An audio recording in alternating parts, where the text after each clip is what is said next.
Oh, shit.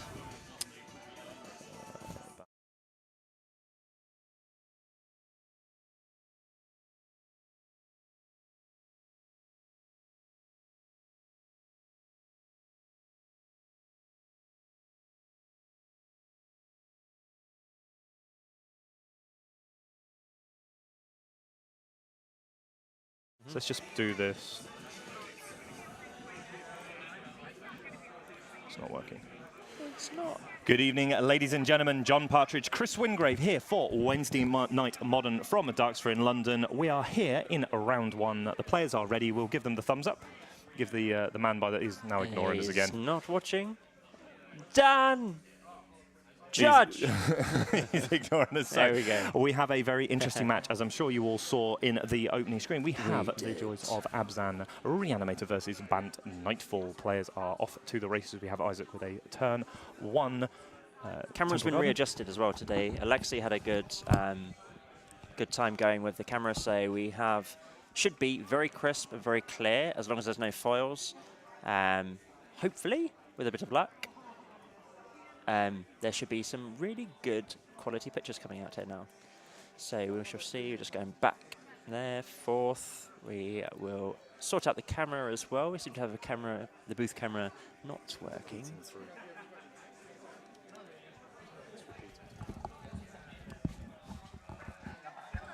Here we go. So there's an Inquisition of Kozilek here now for John here, having a look at the opening hand, taking away the Noble Hierarch as backup card with Birds of Paradise on turn one, pass back at the turn. We see a Siege Rhino ready in hand, by the looks of it, Caves of Korlos. A Llanowar wastes many Painlands here, but a definite way to have your mana come into play untapped. We see Isaac dropping down to 16 already. 3 mana. 3 mana. Make we a have Knight. a Tireless Tracker. We have a Knight of the Reliquary. A grand total of a 2/2. So what we will do is we will pull up the Knight of the Reliquary. I believe that's how you spell it. It is how you spell it. And we're going to see there. So it's a 1 green white. It's a beautiful card. It's not that one though. It's a very, very. I much prefer the promo one. It's all about the promo knight that's getting up in your face and kicking. It's kicking the face off with a horse. Definitely. So we're going to see a Tireless Tracker as well, with a clue being made from the island into play. Glorious value. Definitely getting very far ahead. The Birds of Paradise able to power out these cards a turn earlier, and obviously then the value of the Tireless Tracker. That's right. I think you want to remove that one very, very quickly. You probably want to, get rid of it very, very quickly, the Tireless Tracker. Or the Knight, to be fair. Each of them are offering their own sort of value. Incrementally, I guess the Tireless Tracker can be as big as a Knight. However, I assume he's probably going to hit. I guess that's the island, isn't it? So I imagine he's going to tap the Knight and probably sack the breeding pool? No, Temple Garden, interesting enough. Going for probably a fetch land into a basic plains. I imagine so. Making he's lost his white mana. Value. Looks like, no, looks like instead we're going for a copy of Misty Rainforest. Unfortunately, John not having a removal spell here yet, maybe going to change his mind. I would imagine a Windswept Heath to be the card of choice for our players. You might as well once you go in there. Oh no, he's going for the Misty. Okay, so trigger, get a clue. Oh yes, another clue. Seems like he's got a paw print there for his clue right now. So we will see whether he decides to crack this clue in the end as well. So he's going to get another clue. He's going to have lots of value. Value. When you can have Knight of the Reliquary, why not? It's not a very expensive card right now either, is it? The Knight of the Reliquary, I believe. It's sitting pretty good with its actual money cost. Its in-game value is really cheap as well. I imagine we're going to see a cracking of the clue, but it looks like he's come to play untap. So he's going to untap everything on his turn, draw for the turn, and it looks like that was a spell, I believe. That was a Court of Calling, I think. I don't believe I guess this it's Collector Company, maybe? It's a Collector Company, I believe. So he sees, oh, I see 2 Siege Rhinos in hand for John there. Let the Rhinos commence. Everyone likes a bit of Rhinos, and they always come with more than one. So it's nothing to knock, really. And he's going to swing in for 3, 4, 5, 5, 6, 7 at the moment. Maybe. We'll see. He might decide to crack some more clues. What's he going to do? He's just going to take the damage. There we go. So John is down to 13 right now. Pretty savage. There's a lot of damage early on. These Knights do hit very hard when they start getting going, especially as they're already a 5-5. We're going to see a The large Lanimal amount of wastes as well are going to be painful. Yes, obviously going to take 2 points of damage this turn, as we're going to see it there. We're going to see a first Siege Rhino. Wonderful. Right, so we have a Siege Rhino. It's going to lose 2 life, gain 3 life, but we're going to see a response here with the... response here with a collected company, which is what we drew for the last turn, which is nice. So what would he get in play? I guess it's 2 copies of Voice of Resurgence. Oh, I saw another one there. Did he not? He just hit the 1 voice. Interesting. The one I saw in his hand. So we're going to see the Siege Rhino hit, obviously looking for a Spell Queller in that one there. So one of the interesting parts of his version deck is he's running Spell Queller. He is actually quite heavy on the blue, we see from the basic island. The sort of the green-white versions more heavily on that don't have the basic island, but this one is playing basic island, trying to play the Spell Quellers. We're going to see a Forest, Selfless Spirit in hand, and looks like another copy of Collected Company. This deck is definitely doing pretty well at the moment, although I like firing off some of these clues very soon, try and grow my my Knighted Reliquary and Tireless Tracker to be large enough to grapple in the fight. So tonight, I believe the Death and Taxes guy that normally plays is on burn. Decided to change up. Seems like a very good place to be. It seems suitable, doesn't it? And good afternoon or good evening and good morning, good night, maybe. Wherever to you everybody, are in the world. Wherever you are. Hope you're having a good time. If you have any questions, we actually have 28 players tonight. So it's a rather good turnout. It's a rather big turnout, yeah. Definitely a rather good turnout here tonight. We see... Ooh, so he's gone and fetched 4... Oh, no, he hasn't. He just used the path, right, to get the Siege Rhino out of place, the Exiles. Oh, and we see a Selfless Spirit. And a Selfless Spirit here as well. 1 card left in hand for Isaac, and his board are definitely starting to become overwhelming. John needs a pretty good draw, and that is a Forest. We have Restoration Angel, looks like a Siege Rhino. So had the Siege Rhino survived, he would have started gaining a lot of life. But unfortunately, the Collected Company deck just a little bit too low to the ground. It is the moment, and it's just shoving in so much damage. Even a Siege Rhino here is not good enough, unfortunately. And it's not often you can say that, really. No, it certainly is not. Definitely a rare occurrence that the Siege Rhino is not powerful enough to deal with it. So he can take 1, 2, 3... He would have to take... Oh, no, he could cast a Siege Rhino and not take any damage. However, it's still going to be fairly painful for the next attack here. And he would have to block the Knight. I think it's still lethal. He'd go back up to 7. Isaac would go down to 9 right now, but it's still a reasonable chance to kind of deal a bit more damage. So if he just changed Siege Rhinos, there may be a chance for him to survive. There we go. So Siege Rhino número 2. Perfecto. So that resolves. He is now up to 7 life. Isaac's down to 9. And is that a Collective Brutality in hand? It is. Interesting. Okay, so this can gain him a few more life as well. And save him, I guess, save him another turn and ping him. This actually could be turned around. Interesting. Unfortunately, RPG Hopper, I don't know the reference for those clues. I know it's a poor print, but that's as much as I know. That's unfortunate. Right, so we shall see what comes in here for his turn. So he's just going to use it for the drain mode, I believe. Oh, he's going to discard 1 as well and target the Selfless Spirit. That is one way to get around the Selfless Spirit. I mean, targeting it itself, of course, as well, but I mean, having the option to minus on the Selfless Spirit is always good.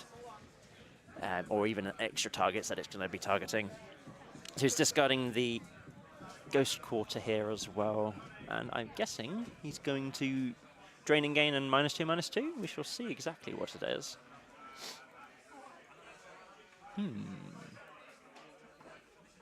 So I guess he's going to sack it in response. Let's see. Yep, so he's going to sack it in response. Oh, still on the sack. Okay, so he's reading exactly what it does. So Daniel, our judge there, is helping them out with the targeting and things. So we shall... Yeah, so he's just explaining how to operate the card. So he's just dealing with that at the moment. Wonderful.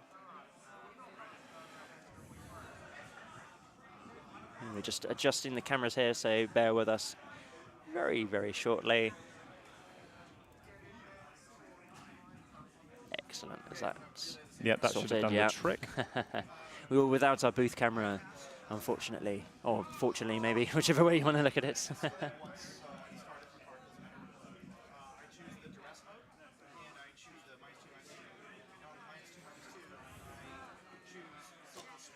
So he's -2 in the Selfless Spirit, I see, and he's choosing to duress the opponent.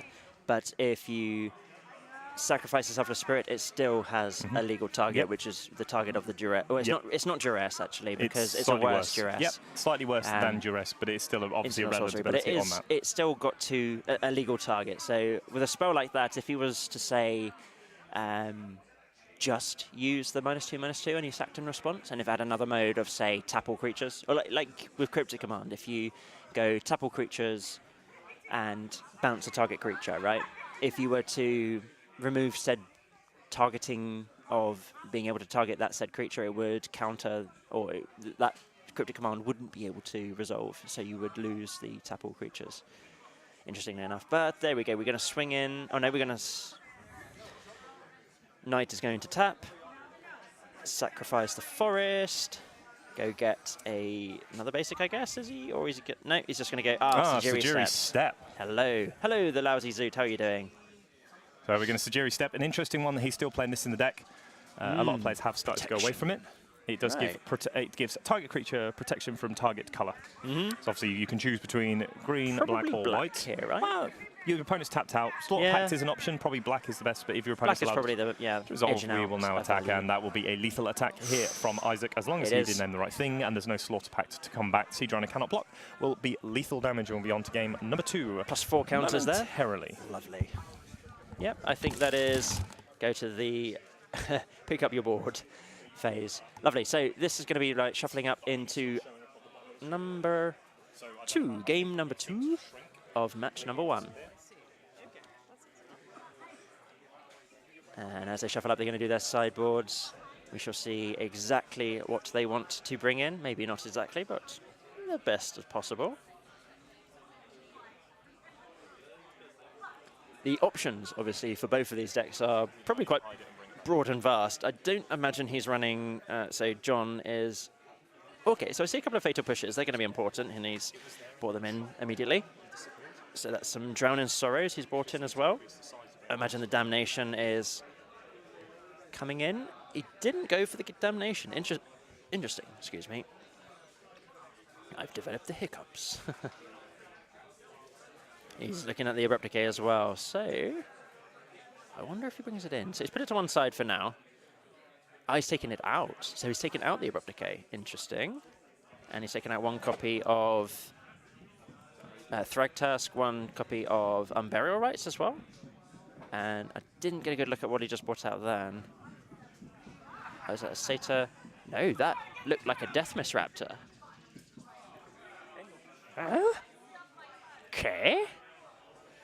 ¿Qué pasa, tío? I have no idea why he's got it looked like a Deathmist Raptor. I could be mistaken. Everyone sort of brace yourself. If it is a Deathmist Raptor, I would quite literally go over there and hug the man. I mean, he is sporting a Badger playmat, which is glorious right now, I think, right? That is particularly funky, his playmat. Both of them are quite nice. Obviously, the recent copy of... yeah, it's the recent copy of this Sacred Foundry. Huh. Wow.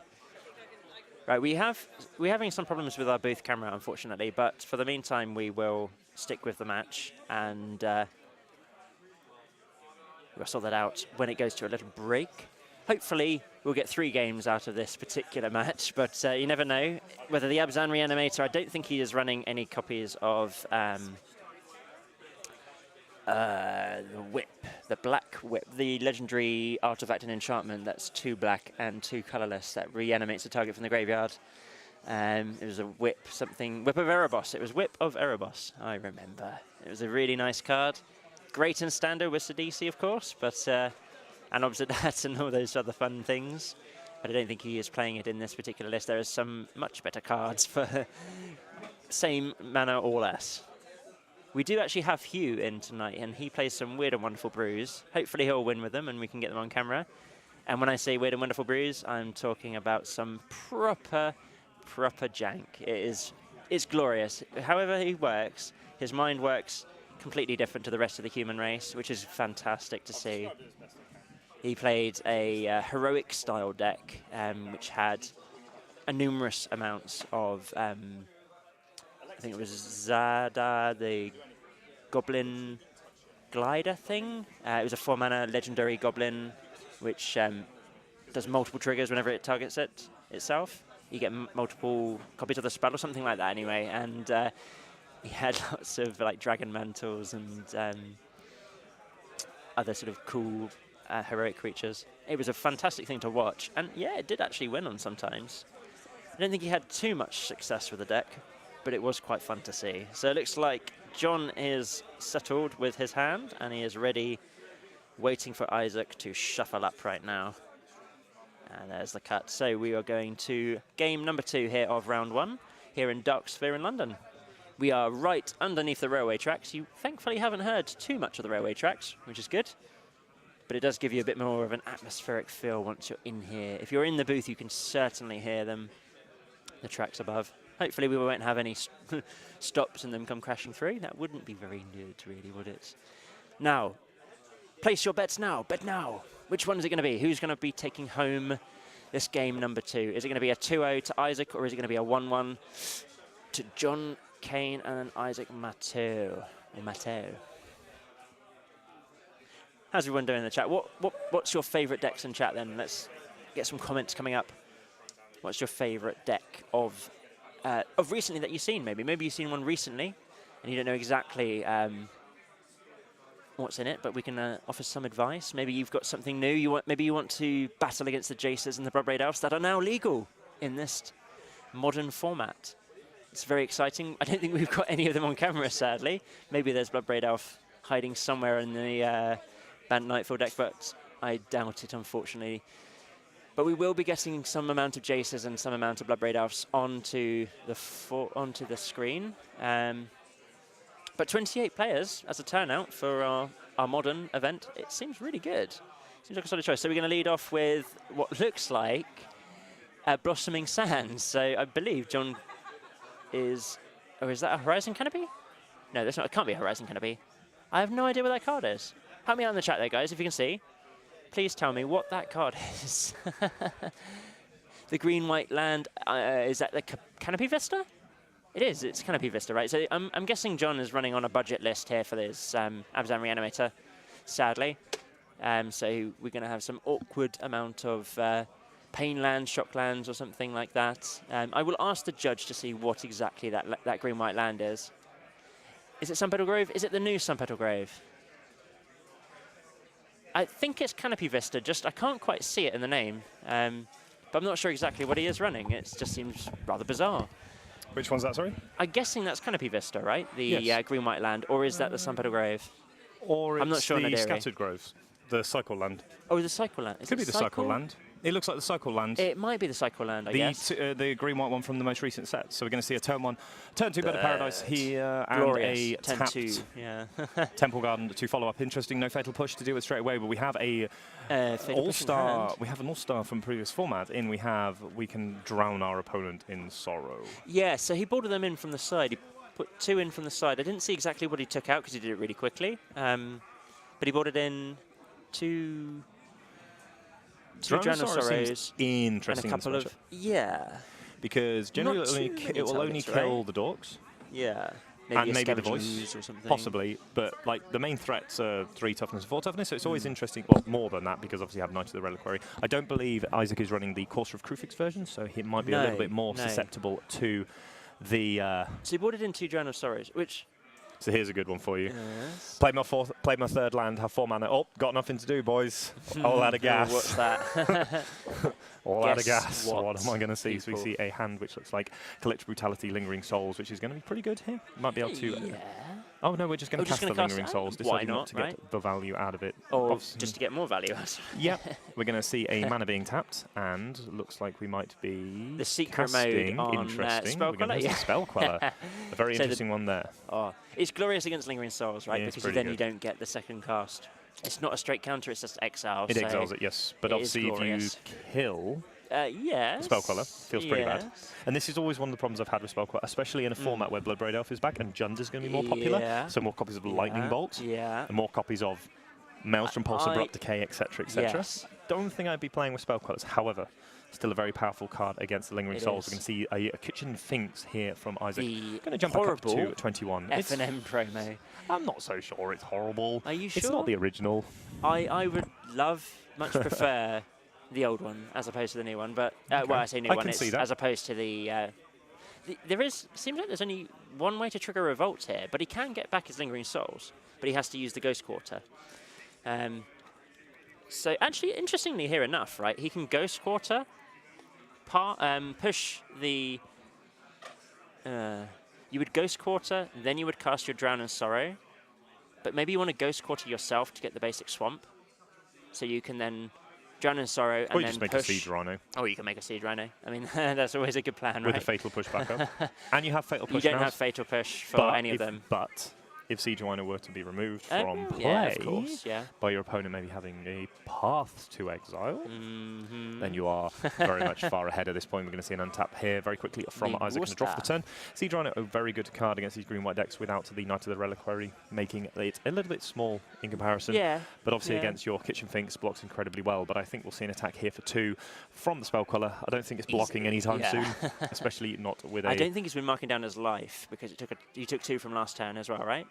I believe. I think may have equaled up with the Siege Rhino. Oh yeah, with the Siege Rhino, of course. Yeah, because he took 1, 2... Yeah, no, that's right. He took damage from the Siege Rhino, so... no, sorry, he gained back life from the Siege Rhino. So we're going to see an attack for 2 here. We have told the players that they need to be keeping a track of their life total. Yes. I mean, it's always helpful. See an attack for 2. Nos daño menos 2 vidas. John down to 18. Still pretty even. No, still got nothing, boys. All out of gas. Yeah. Still all out of gas. What can we do? Lingering Souls, another fantastic draw for the turn. Yeah, it's pretty good. It allows you to trigger Revolt much more easily. Tokens?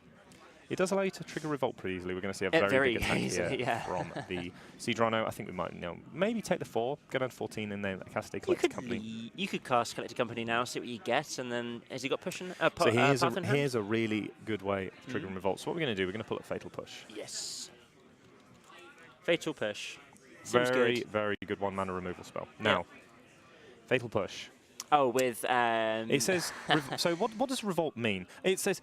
If destroy target that creature, if it has converted mana cost 4 or less, instead, if a permanent you control left the battlefield this turn, do you know what else he has in hand? Restoration Angel. He has a Restoration Angel. So what we're going to do is drain you for 3. Restoration Angel. It's and glorious. This is one of the combinations that you would not normally see in the halls of Modern, but Restoration Angel. 3 and a white, flash flying 3/4 Angel. When Restoration Angel is a battlefield, you may exile target non-angel creature you control, then return that card to battlefield under your control. So say, for example, you were to cast a Restoration Angel and target a Siege Rhino. You'd flicker the Siege Rhino, which is obviously great. But what you also have, this wonderful thing, is that you get a massive blowout in this combat step, because this is a huge blowout. This is a but you huge also trigger your Revolt. Now he can do a lot here right now. You make Restoration Angel. You don't make care Restoration Angel. Your opponent makes a trigger. Fine. Your opponent makes a token. That's getting pushed. I think so.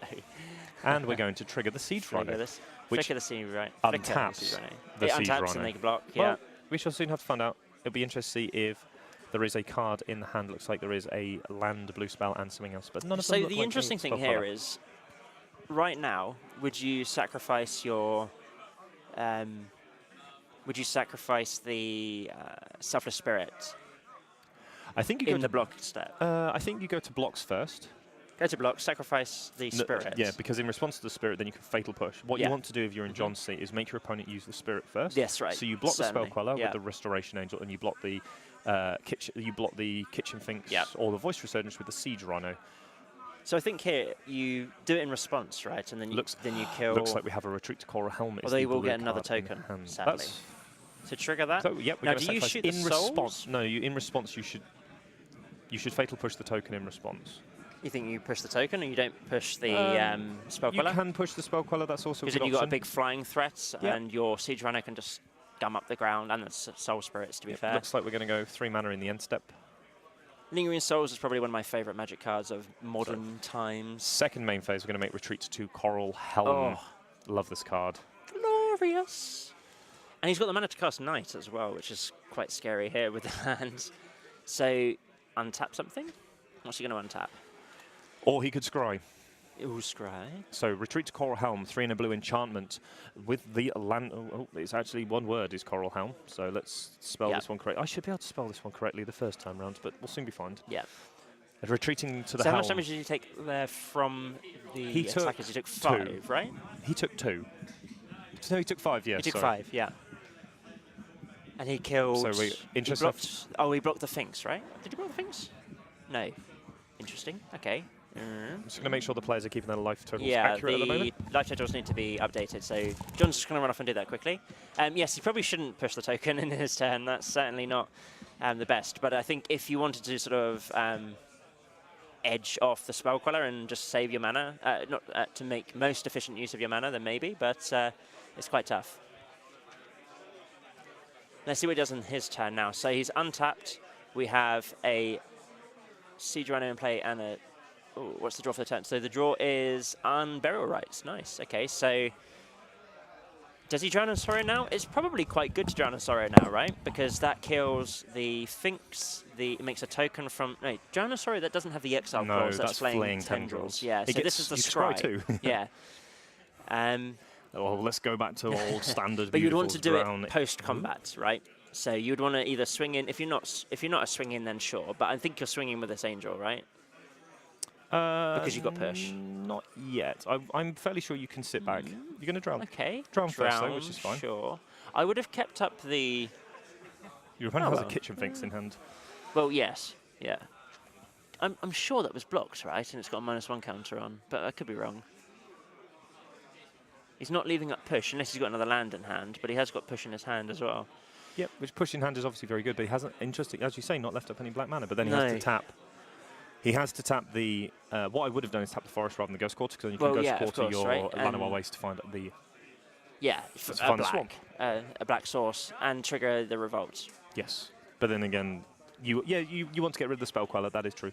Yeah. But they're going to call the Judge over just to understand how the interactions work with Drown in Sorrow.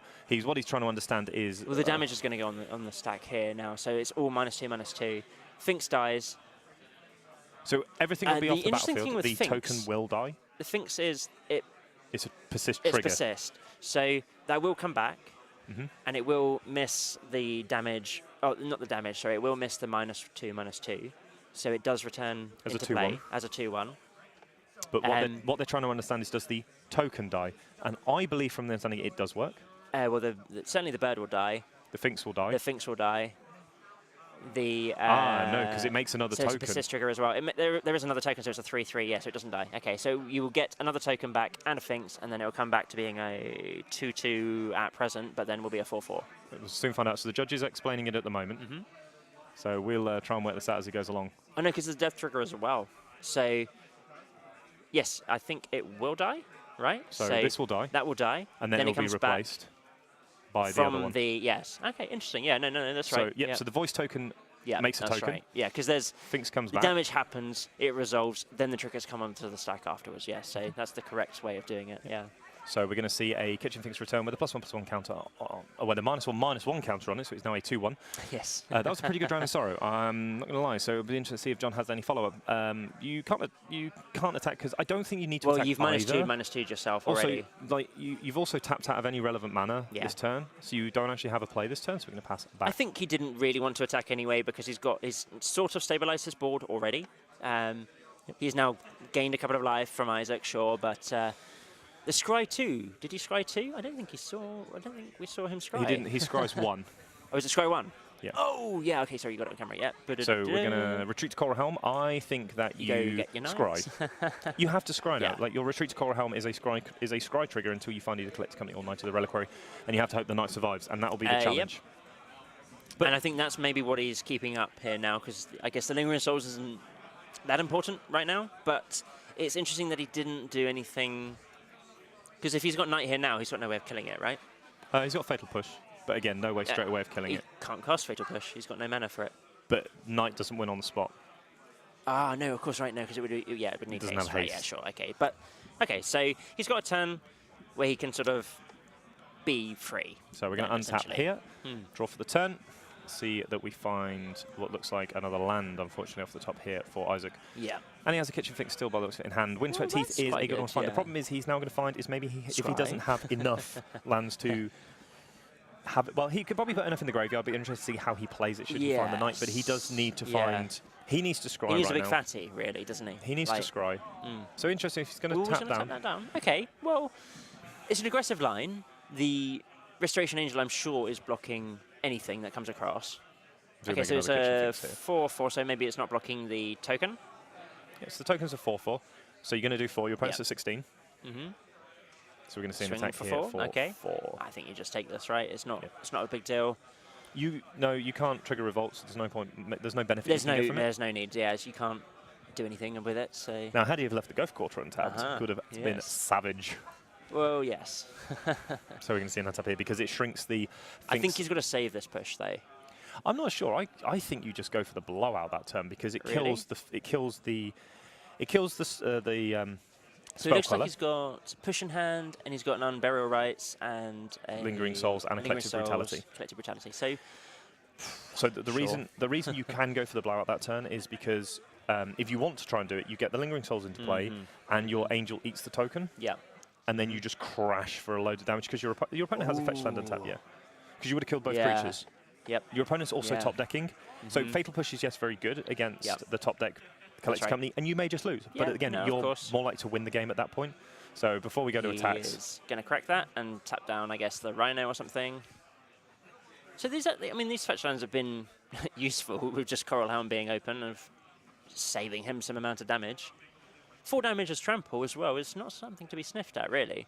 And I don't think he had another land in hand, does he? For Isaac? He has no cards He's got no cards in hand. So, yeah, tap down. Probably Siege Rhino, I imagine. Yep. He might just... No, he's going to tap down the Restoration Angel. Restoration Angel. Secret. It's pretty. It seems pretty good. Some instant speed Lingering Souls seems like a lot of fun. Yeah, he's just struggling in the position where he can't quite get to the point where he can use the go abilities. As well. That's rather So we're going to attack for 4? okay, well, that's... No, he was just saying I'm happy not to cut your deck. So yeah. We're going to see maybe a double block with the Kitchen Fix here. That seems pretty good if you're in the hand of John because you can get to Fatal Push and remake your Siege Rhino with your You might just like it dying anyway. Oh, trust me, if your Siege Rhino dies, it's a good thing. Yeah, right. And but obviously still... Isaac didn't see the Reanimator spells. Yeah. Yes, exactly. So you might just think it's a budget-style sort of Abzan-y deck with Restoration Angel. It's a pretty sweet budget-style Abzan deck. Well, of course. So the double block. Rhino goes back to the grave. Well, not back to the grave. It didn't even start there, but... Which, if you are in John's seat, you are more than happy with this double block. Yeah, because you get to kill both creatures. One comes back, sure, but gains them some life. Now I've got to work out how to spell Unburial Rights. Reanimates it and Unburial Rights. Unburial. Unburial Rights. I think it's got the... no, it's got a weird spelling, has it then? Probably. So let's quickly go... Has it got a really weird spelling? I don't think it has. It's R-I-T-E-S, not rights. Oh, yeah, right, okay. R-I-T-E-S. I can't spell rights, apparently. I can't spell right. Burial rights, R-T-E-S. Save that one. Let's see what it looks like on the screen. Yep. Return to creature Fatal Push. This is pretty good. We're going to Fatal Push. The Spellcaller. Glorious. So you've got those tokens there for blocking the Finks, inevitably the Finks anyway, but Cast said... yeah. I mean, getting... Oh, and he's got the full art tokens as well. That is beautiful. Nice. Very nice, very nice. Is that one of your favorite Souls tokens? I think they probably are it's right full now. Art, right? Yeah, the full art tokens look so nice. Let's get your opinions in chat as well if you like those full art tokens. So it's full art. It's pretty good. Always the best. Yeah. So we're going to see 3 mana being tapped, and we have found the Knight of the Reliquary pretty much on time. John, can you win this turn? Can you win this turn or draw However, a push? he also has the problem that he has enough lands now to obviously sacrifice them all the way. He needs to find something very important off the top. That is a Siege Rhino. That is possibly not what he is looking for. However, he's got no way of killing the knights, right? So he's just dead. So here's an interesting one. He may not be if he makes all of the Souls tokens. Right, because it's going to be enough. Unless he's going got, to make... No, because he's got the Sajiri step. Sure. That's the problem with all being white creatures. Right. Yes, that's going to be the challenge. So there's no instant speed shenanigans either. He's going to go for attacks, sure, leave back Siege Rhino, and then die next turn. Great. We'll soon find out. It also does depend on Isaac does have... If he makes the Siege Rhino, he obviously gains more life. It's a bit more life, yeah, but I still think this knight's going to be huge, right?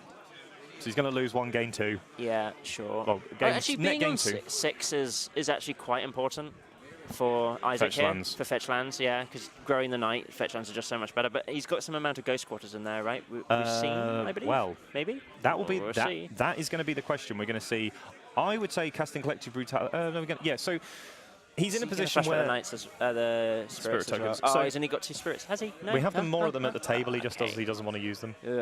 Pass the turn back. So, Isaac, can you do maths well enough? He's at 3? Yeah, okay, now he's at 3 right. to the Siege Rhino trigger. That's actually very vital for how many lands he can get in the bin. He could do 2 fetch lands. He also may not have that many lands. Oh no, he's got quite a few basics to find. Yeah, so he needs... The biggest issue he has is he needs the fetch lands to tap down his opponent's creatures. Yeah. But he only has 3 life. Yeah. Well, he can go for just the plan of getting the Sajiri step and giving it protection from white. If he can find enough stuff to deal 14 points of damage with the knight. Yes, I mean, he would need to go, and that would be the last one that he fetches up. But there is enough targets at the moment on the battlefield for him to find it. So he can sacrifice away 1, 2, 3, 4, 5, 6, 7, 8, 9. So it's an 11-11 at the moment, so he should be able to do this. And Ghost Quarters nets you... He doesn't have the red mana, right? So he's not running any... no Kessig Wolf runs. Kessig Wolf runs. Which again is just another way of punching through.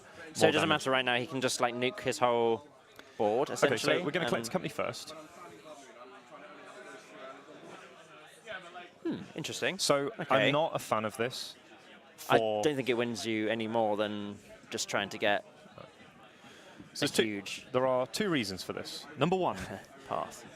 No. Gavany Township. Yeah, Gavany Township, yeah.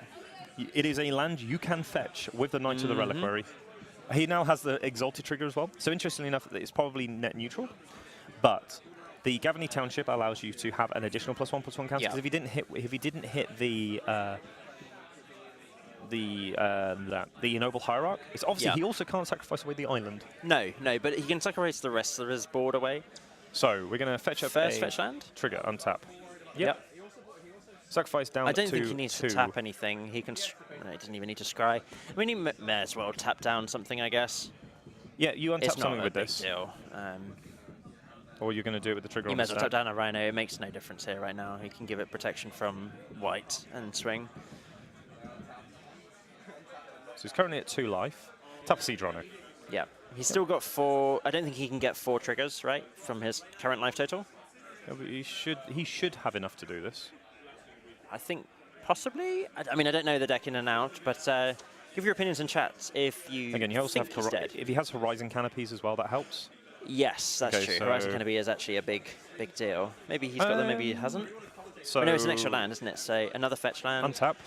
Ooh. Go to 1. He should have enough. Gut shot. That's 1, 2, 3, 4, 5, 6, 7, 8, 9. So that's 10 damage. He needs to find 4 lands. So we're then going to make a forest. Has he got another forest in there? We'll see. It depends on how many numbers of Ghost Quarters he has. If any, right now. But he should be fine because he can just sack away everything and find lands. Yeah. So we'll sacrifice the forest away. I'm assuming he hasn't taken out the Sajiri steps because that seems a bit... Sajiri steps are really good. Yeah, it's your win con, right? More or less. You're at 1, so how many ghosts... There's a Ghost Quarter. Oh, there is one. Okay, right. Has he got any more basic? He's going to show him how many... He needs to also find the Horizon Canopy, which will help. So he can sack away the entire board, which helps. So it's 1, 2, 3, 4, 5, 6, 7, 8, 9, 10, 11, 12, 13. It's 14 damage. Yeah. It's 14 damage. You can Ghost Quarter something away. He could also, if he wanted to, Ghost Quarter away the island. Yeah. 2 lands in the graveyard, get another land. I don't like tapping down the Siege Rhinos here on one edge reason as well. I like tapping down the Souls more because your protection from black saves you from having Slaughter Pact. Yep. Right? So if you do go for the Sojiri step plan, then you've got the protection of not just trying to ignore his white. Trigger target, untap. Yep. So it's 1, 2, 3, 4, 5, 6, 7, 8. So it's 3, 4, 5, 6, 7, 8, 9, 10, 11. So he's got 11 at the moment. And swings, but he's still got 2 blockers. He's got to really think about this now. Yeah, you just set your lands away. No, your opponent's tapped out. You've got to, right? You have to do this right now. And you, and even just finding a land. 1 blocker there? Oh, I see. Okay. So he loses. So he loses the attack power from.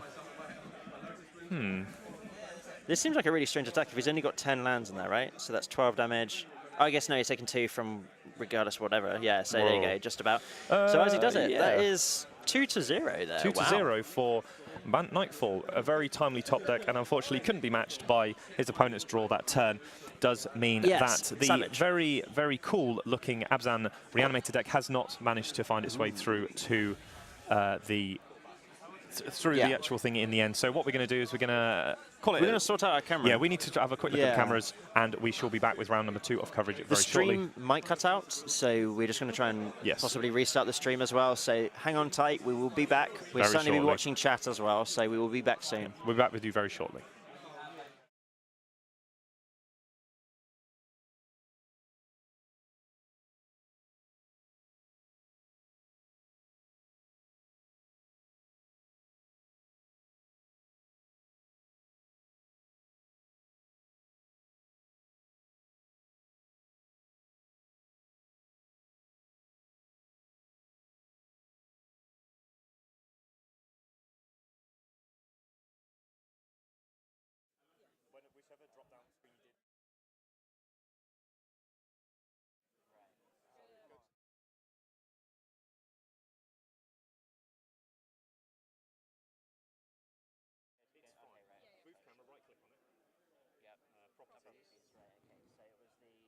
So scroll down.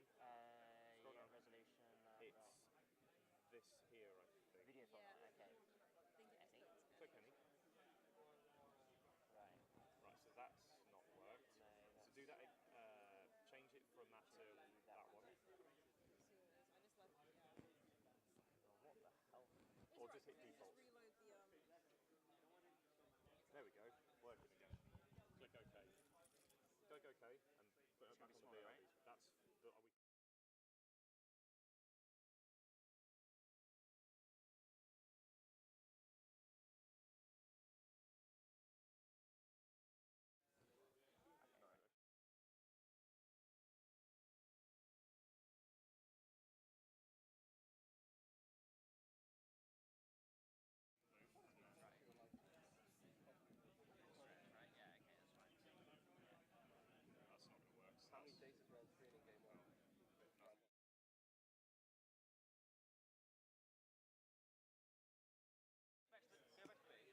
Let me just do this one quickly. So properties, it's then going to be on. It's size, isn't it? So device default, Custom, and then resolution.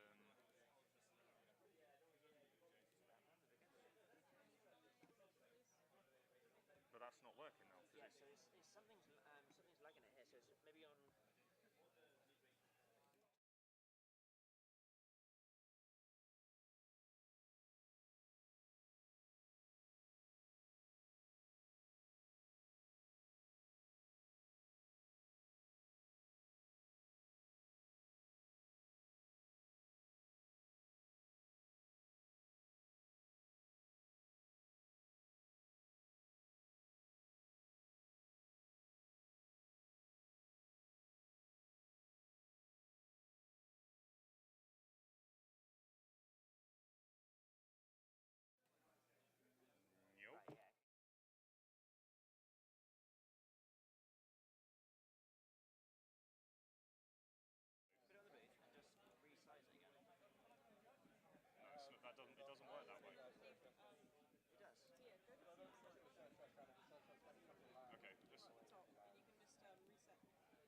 So where? So scene selection. It should say magic Mardu. Yep. Yeah. Nothing happened.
Ladies and gentlemen, welcome back. Round 2 is upon us. We have some different decks this time, and we are going to see the very first sighting of our very first Jace the Mind Sculptor. Ooh. Blue Moon with 3 whole copies of Jace the Mind Sculptor. Everyone go nuts in chat.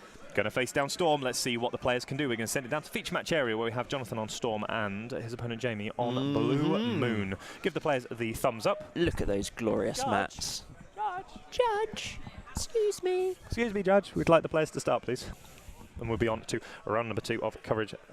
So I think Jonathan Walsh is going to be happy that he's not getting Inquisitioned on turn 1. He was quite upset. I think a few weeks ago, someone had done Inquisition on turn 1, then went Thoughtseize and Inquisition on turn 2, and then turn 3 was Inquisition and the Collective Brutality on turn 3.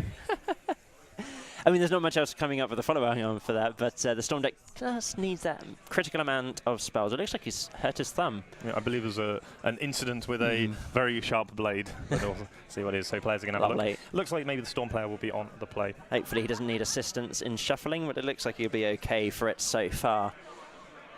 Wonderful. Right, so let's see. Oh, I don't see a Jace, though. What a shame. There's no Jace in the hand here for Jamie Hardy, but... yeah. I see Goblin Electromancer, a Pyretic Ritual, I believe, or a Desperate Ritual, a Grape Shot. So leading off here for Jamie with a Serum Visions from an island. Blood Moon Remand. I think Blood Moon goes down here, right? Now, I'm fairly sure if you're Jamie and you know what your opponent's playing, Blood Moon is a pretty bad card.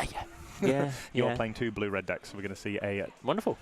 Cracking polluted Delta here for Jonathan, and see what he has. Maybe a sleight of hand Serum Visions of his own. Probably is going to be that, right? Oh, he's got Peer Through Depths. Interesting. No, you put on the wrong thing.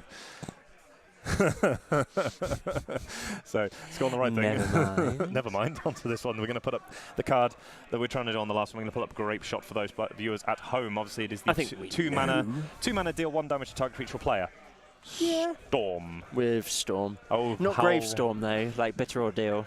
Just Storm. just Storm. Just the lovely Storm. Anybody here played the Bitter Ordeal deck? See your comments in the chat if you have seen the Bitter Ordeal deck. It's rather glorious. Grave Storm, that's a wonderful card to play with.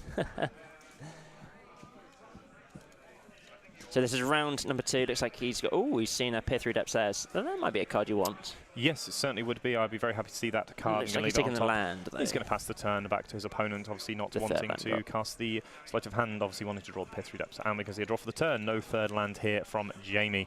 But a third land here for Jonathan. I think you start off with the... I think you do, yes. Sleight of Hand.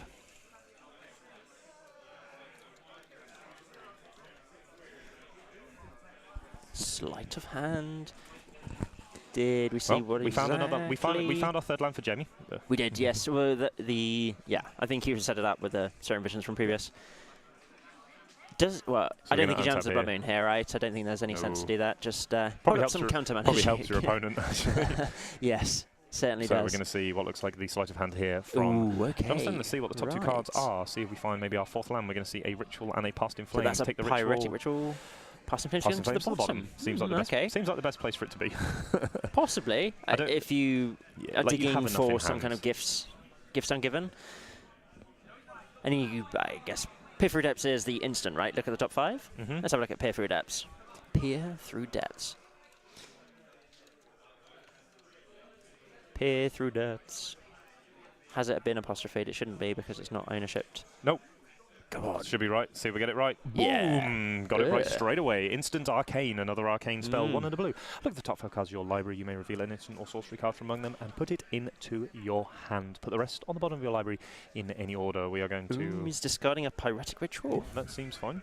Looks like he has the Grape Shot in hand, a Gifts Ungiven. Gifts Ungiven, a couple of rituals, looks like, and obviously... Eldraken P99 said non-matching beta islands. Oh no, I know it is fairly glorious, but it looks like he's going to Spreading Seas an island and a mountain to turn into an island. Try and find his the extra draw was just good, right? So we're going to see Peer Through Depths in the end step here. Maybe Jonathan seems can good. Start to work out how he goes off. Maybe this could get remanded. It'd be interesting to see if Jamie decides Would to do that. you want to remand here? No.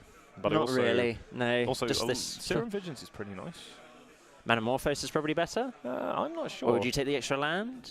You can't. It's Spear Through Lips. Oh, it's Spear Through Lips, so it's not any instant, It's all instant or sorcery, right? Yeah, okay. So it's interesting he did the gifts and given with one already in hand. That would be much more. I don't think he had appealed. one in hand, right? It looked like he did. I think the other blue spell was the Peer Through Debts, but I could be mistaken. Let's have a look here. Now, if he opens his grip. Rituals. His So opponent. there's the gifts there, and It looks like there's one at the back of the hand as well. maybe there is. Yeah. I guess it's maybe just an assurance of getting at least one gifts off in one stage here. 2 mana being tapped. We're going to go for a Goblin Electromancer. Electromancer.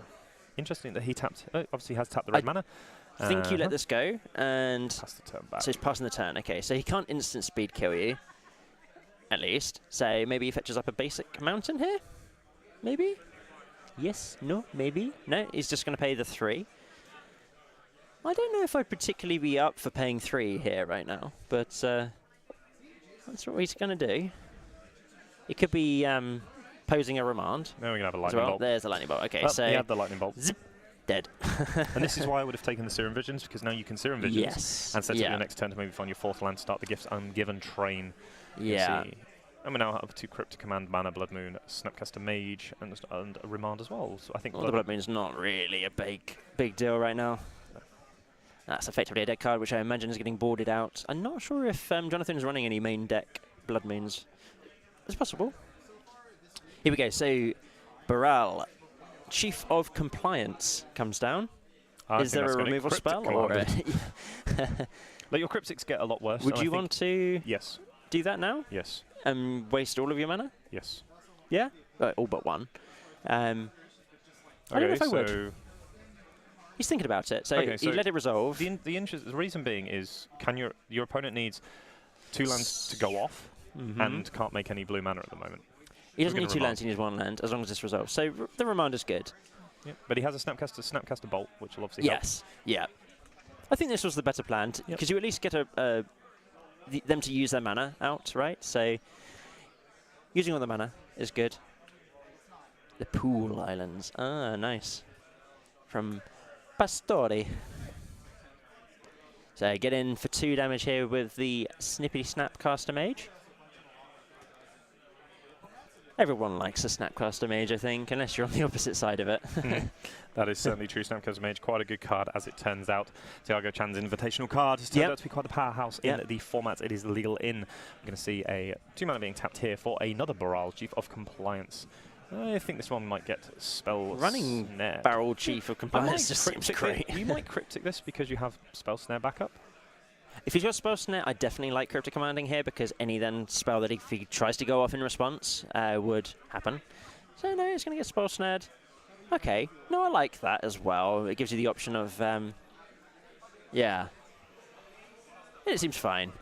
This is just, I think, a Blue Moon deck. I don't know exactly what... No, it's just Blue Moon with Jace. With Jace, yeah. So the finishers here is Jace as well. Yep. Attack for 2 here with Snapcaster Mage. Again, Jonathan down to 13, not quite, hasn't been able to find his 4th mana yet. I think it's got some Thing in the Ices and some... Yes, it has Thing in the Ice as well. And Polluted the Delta Goblin... Draw. Not Goblin, sorry, the Young Pyromancer, I think, is around in his list. Okay. So taking a version of the winning Pascal list Viren's from list. Pascal Viren, yeah. So winning. It went undefeated. It went pretty well. It went undefeated at the Pro Tour. Yeah. We've actually had 2 big events the recent weekend, just gone as well. Yep. And we saw a lot of Tron in those. I'm going to see Lightning Bolt putting a very aggressive Lightning Bolt here, putting I like it. I don't think there's a Snapcaster reasonable Bolt chance as of well. seeing another wow, Goblin this is dude. aggressive. This is very aggressive. He's got to end it right now, because the 4th land actually means that he's got more of a chance of going off with the Goblin Electromancers and Barals, so it makes 7 sense. draws a mountain for the turn. See an attack here, put you down to 3 You're life. in bolt range here now. So let's just see if he's got that last bolt He has or a even Blood Moon. Electrolyze. And we're going to see Cryptic Command. Oh, very nice play here. Going to bounce the Snapcaster Mage. Draw for the turn. Finds a Jace. Ooh, lovely. That goes back to your hand, sir. Back to your hand. Finds a Jace, the Mind Can we see a Sculptor. Jace? Go, Jace. Cast the Jace. Just cast it. I think that's very dangerous to do. It is, but just cast it. You have also tapped out of... no, you've got Snap Remand, which is quite a good one. Why you wanted to do that one. Yeah. And however, this is... It's the wrong play to cast Jace, but I want him to cast Jace. Jonathan down to 2. The thing is, though... with this cryptic Down play, to 2? No, he's at... Oh, no, sorry, he is fetching it. Yeah, so... he's going to fetch basic Scarlet. Okay, so the biggest issue with this play from Jamie... Electrolyze. No. Oh, no, I mean from Jamie, right? Okay, yeah. From Jamie is that he gives himself a position where he tapped his mana to return a Snapcaster to hand. And he now only has 1 counterspell. So when Gifts Ungiven comes down, if he counters it, and his opponent and Jonathan untaps and finds a Baral or Electromancer, Yes. if he finds a Baral, he dies. Yes. Whereas if he'd have held up the Cryptic Command, he could have still done this play, Yeah. and also had the ability to have 2 sets of counterspells available. Yes. So yeah. maybe a slight misstep there. Maybe won't get punished by Jonathan. His hand. It's interesting to see what Jonathan goes and gets, but it looks like he's getting remanded anyway. Okay, so shields are fully down. So the Storm player can actually still make it now. If he finds Baral. So if he finds Baral, but even... That's a remand. Oh, right on time. So I don't know, actually, whether... he can make a lot of mana this turn. He can make a lot. He's got lots of Poetic Rituals, and he's still got those, I think, 2 copies of Manamorphose in his hand? Yes, and he also has a copy of... he has another copy of the wonderful card that is... Gifts Ungiven. Gifts Ungiven, yeah. I don't think you want to resolve a Gifts Ungiven right now, but there we go. So he's going to go for it anyway. I think it's about time to just set it up and see exactly whether he can do it here. So it looks... Actually, no. So he's got 3 rituals. He's got 1 copy of Manamorphose. He's got another copy of Gifts Ungiven and the Grape Shot. So he's going to start off with a Pyretic Ritual. Interesting. So that's 3 red mana. Yep. Leaving up his 2 blue lands as well, just to let you know. So 4 red mana. 4 red mana. Surprised he didn't splice there. Oh no, he didn't have. He's only got 1 of the Desperate Ritual. Okay, so the 2 Poetic Rituals and 1 Desperate Ritual. So that'd be why. So he's up to 5 mana there now. And... Ooh. Do you Manamorphose and then switch those mana into blue? Yep. I think you do, right? You just switch them... So we make 1 and 1. Because obviously this now allows you to... Well, it allows draw you to... a card. Oh, find a Ooh, wow. another one. That's pretty good. That's a very good draw. So that nets you an extra mana, so you got to... yeah, sure, because then you can flash back as well, right? This should be interesting. So you can Gifts Ungiven, which uses down to... which allows you to then go get Ritual. You can Ritual, and he's got Grape Shot in hand anyway, and he's got Remand. As well. So, but you need to try and leave 1 blue mana open, which is a shame that he didn't have 2 blue. He has got 2 blue still. I know he's got 2 well. islands untapped, yeah, but I think he needs those to use the flashback on Past in Flames. Because I'm assuming it's going to the graveyard because it's a more expensive. So we're going to Grape Shot here. Okay. With that on the stack, we're going to... So how many spells are we on? 5. Use Remand, target that. That's 7. He's pinging those 2 things as well. So draw a card. That seems a bit aggressive, but... Draw a card, yep. Okay, draw for the Remand. So he does kill both of them, so if it does fizzle a sleight of hand, that's a very good draw. That's a good draw to see. He's got enough mana to do... He still has Grape Shot in hand. We will make sure that the Storm count is... So it's a 7. Correct. So he's taken down... How much life is... The Echoing Truth, not so good. Now, he's talked about this Echoing Truth a bit previously. No, obviously, you can now Gifts Ungiven and set up for the following turn. I think he's just going to be straight up dead, right? Or... Oh, no, he's not because he hasn't... Yeah, okay. Yeah. I think you Gifts here, set up for the following turn, so you obviously get Ritual, Manamorphose, and Past in Flames. Yep. He's going to Grape Shot again, Grape Shot again, okay. Well, you've got the mana. He needs to make sure those mana gets... Which means that he now can't... He can't resolve the... Yeah, so there we go, okay. So what do you find off the top? Let's see, Sulphur Falls. We have a Jace the Mind Sculptor at the ready. I think this might be our first sighting of the new Elite Unbound card. Let's see. Seeing it before we see a Blood Raid Elf, funnily enough. Jace. Let's see the chanting in chat, guys. So I think you opt first. Yes, you would opt. Maybe find yourself a little fetch land action. A counterspell would be useful because you want to be able to counterspell this. Obviously, Lightning Bolt, nice. Must be nice. See the Lightning Bolt go upstairs. GG. Jonathan Wall, unfortunately, putting his Jamie down to 6 life, not quite able to get there. Maybe slightly missed it with the I think Storm you going go off. and get Past in Flames. You get some amount of... I think you have to do the... I think you have to run the risk with the Gifts Ungiven and see what happens. I Because your think you opponent do, might mess yeah. up. But like he was tapped out anyway, Yeah. so Your opponent might um, mess up the piles. he might mess up the piles. You might get given the Past in Flames, which is exactly what you want. Yeah, especially at that point. Because he was at red. No, so we would have used 4 for the gifts and. So he would have had 3 mana left over. Yeah, but the rituals and stuff and the Metamorphosis would have been enough to sort of creep back up to cast it. But certainly interesting to see exactly what would have happened, but it didn't happen there. So unfortunately, Jamie's going to go up to 1 win here. So game number 2 here of round number 2. Let's see your opinions in chat. What would you have gifts for in chat? Let's see. Feel free to fill us in exactly what you would have done in that position, because we're interested to know exactly what you would have done. All of you glorious people And out also, there. and also at the same time, you could have also gone and got either Electromancer or Baral. Yes. Yeah. Two or both. ritual, Baral. No, you can't get both because he Probably just gives you both of Metamorphosis them. as well, right? Metamorphosis No, you get Past in Flames. Past in Flames, ritual, Baral. Yep. And you get Baral because it's blue and a colourless. And that might allow you to go off because your opponent is very much forced to give you the double rituals, which probably gives you enough to then... Could also go for another land, because I think he had a land drop as well. At that stage? Maybe. I don't think he had the land drop for that time. But again, again, it's one of those things where I think you need to just try and go for the kill that turn, which does mean Baral being the best way to do it. So interesting enough, we see Jonathan bringing in Wear and Tear, which I'm not a massive fan of against Blue Moon. I don't know Unless why. you're worried about explosives. It might be explosives, but then that's quite a slow kill spell for your Goblin Electromancers, but tokens as well, obviously. But I think that's probably quite awkward. If you are really worried about tokens, you have your Echoing Truths. You have other copies of Echoing Truths in the sideboard as well, surely. But speaking of Pyromancers, we see Jamie bringing it in from the sideboard. Yes. So an interesting selection of cards here from Jonathan. Are you worried about something that we maybe not be? I also don't think Blood Moon's very good against you. No. I mean, there's some edge cases that you have 2 dual lands and you're on the draw, but maybe you get stuck on the 2 dual lands. Maybe. But in terms of edge, like fringe things? It's so fringe that I don't think you really want to dilute your deck. You're effectively playing a blue-red mirror. Yes. Yeah. And you are going to fetch your basic islands. I imagine Jamie's taken his Blood Moons out. Yeah, if I was in Jamie's seats, that would be the first card that I took out from my sideboard. Blood Moon comes out Sorry, gloriously. took out from my main deck, Took out. Because it feels pretty bad. In comparison to other spells you can bring in. But sadly, we didn't see Jace. No, he didn't cast the Jace, because it is not all about that Jace. Jace. Yeah, sadly. I want to see more Jaces. I hope he gets to cast it in the next game, but I imagine as well, in this stage as well, you don't really want it in this match.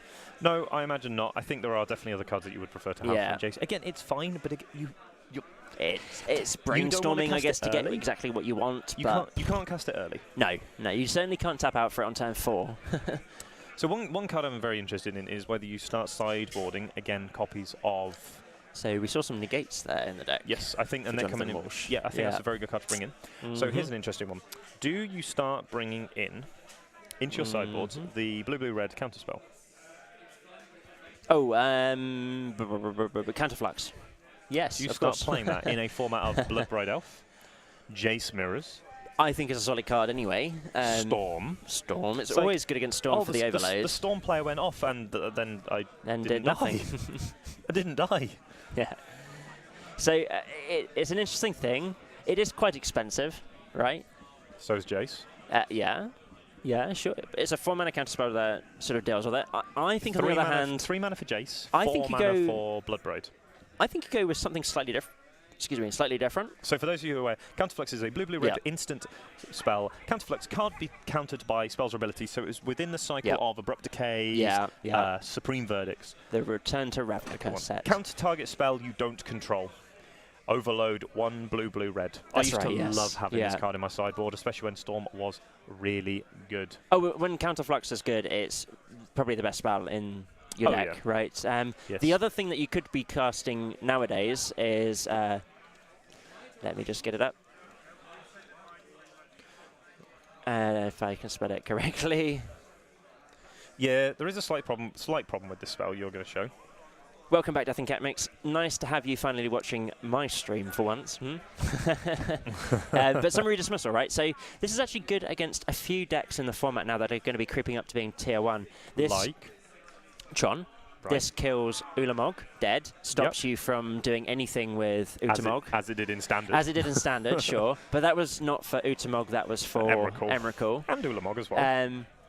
Well, was it in there? Yeah, oh, no, it was, sorry. format, Yeah, it was same format. Yeah, okay. But this also stops Bloodbraid Elf and the trigger of Cascade from Bloodbraid Elf. So Summary Dismissal slowly might creep up and start seeing more of this spell than, say, Cryptic Command. Who knows? I'm not sure exactly yet because Cryptic Command has so much sort of more modular things, but this might replace one of the Cryptic Commands in your package of Cryptic Commands.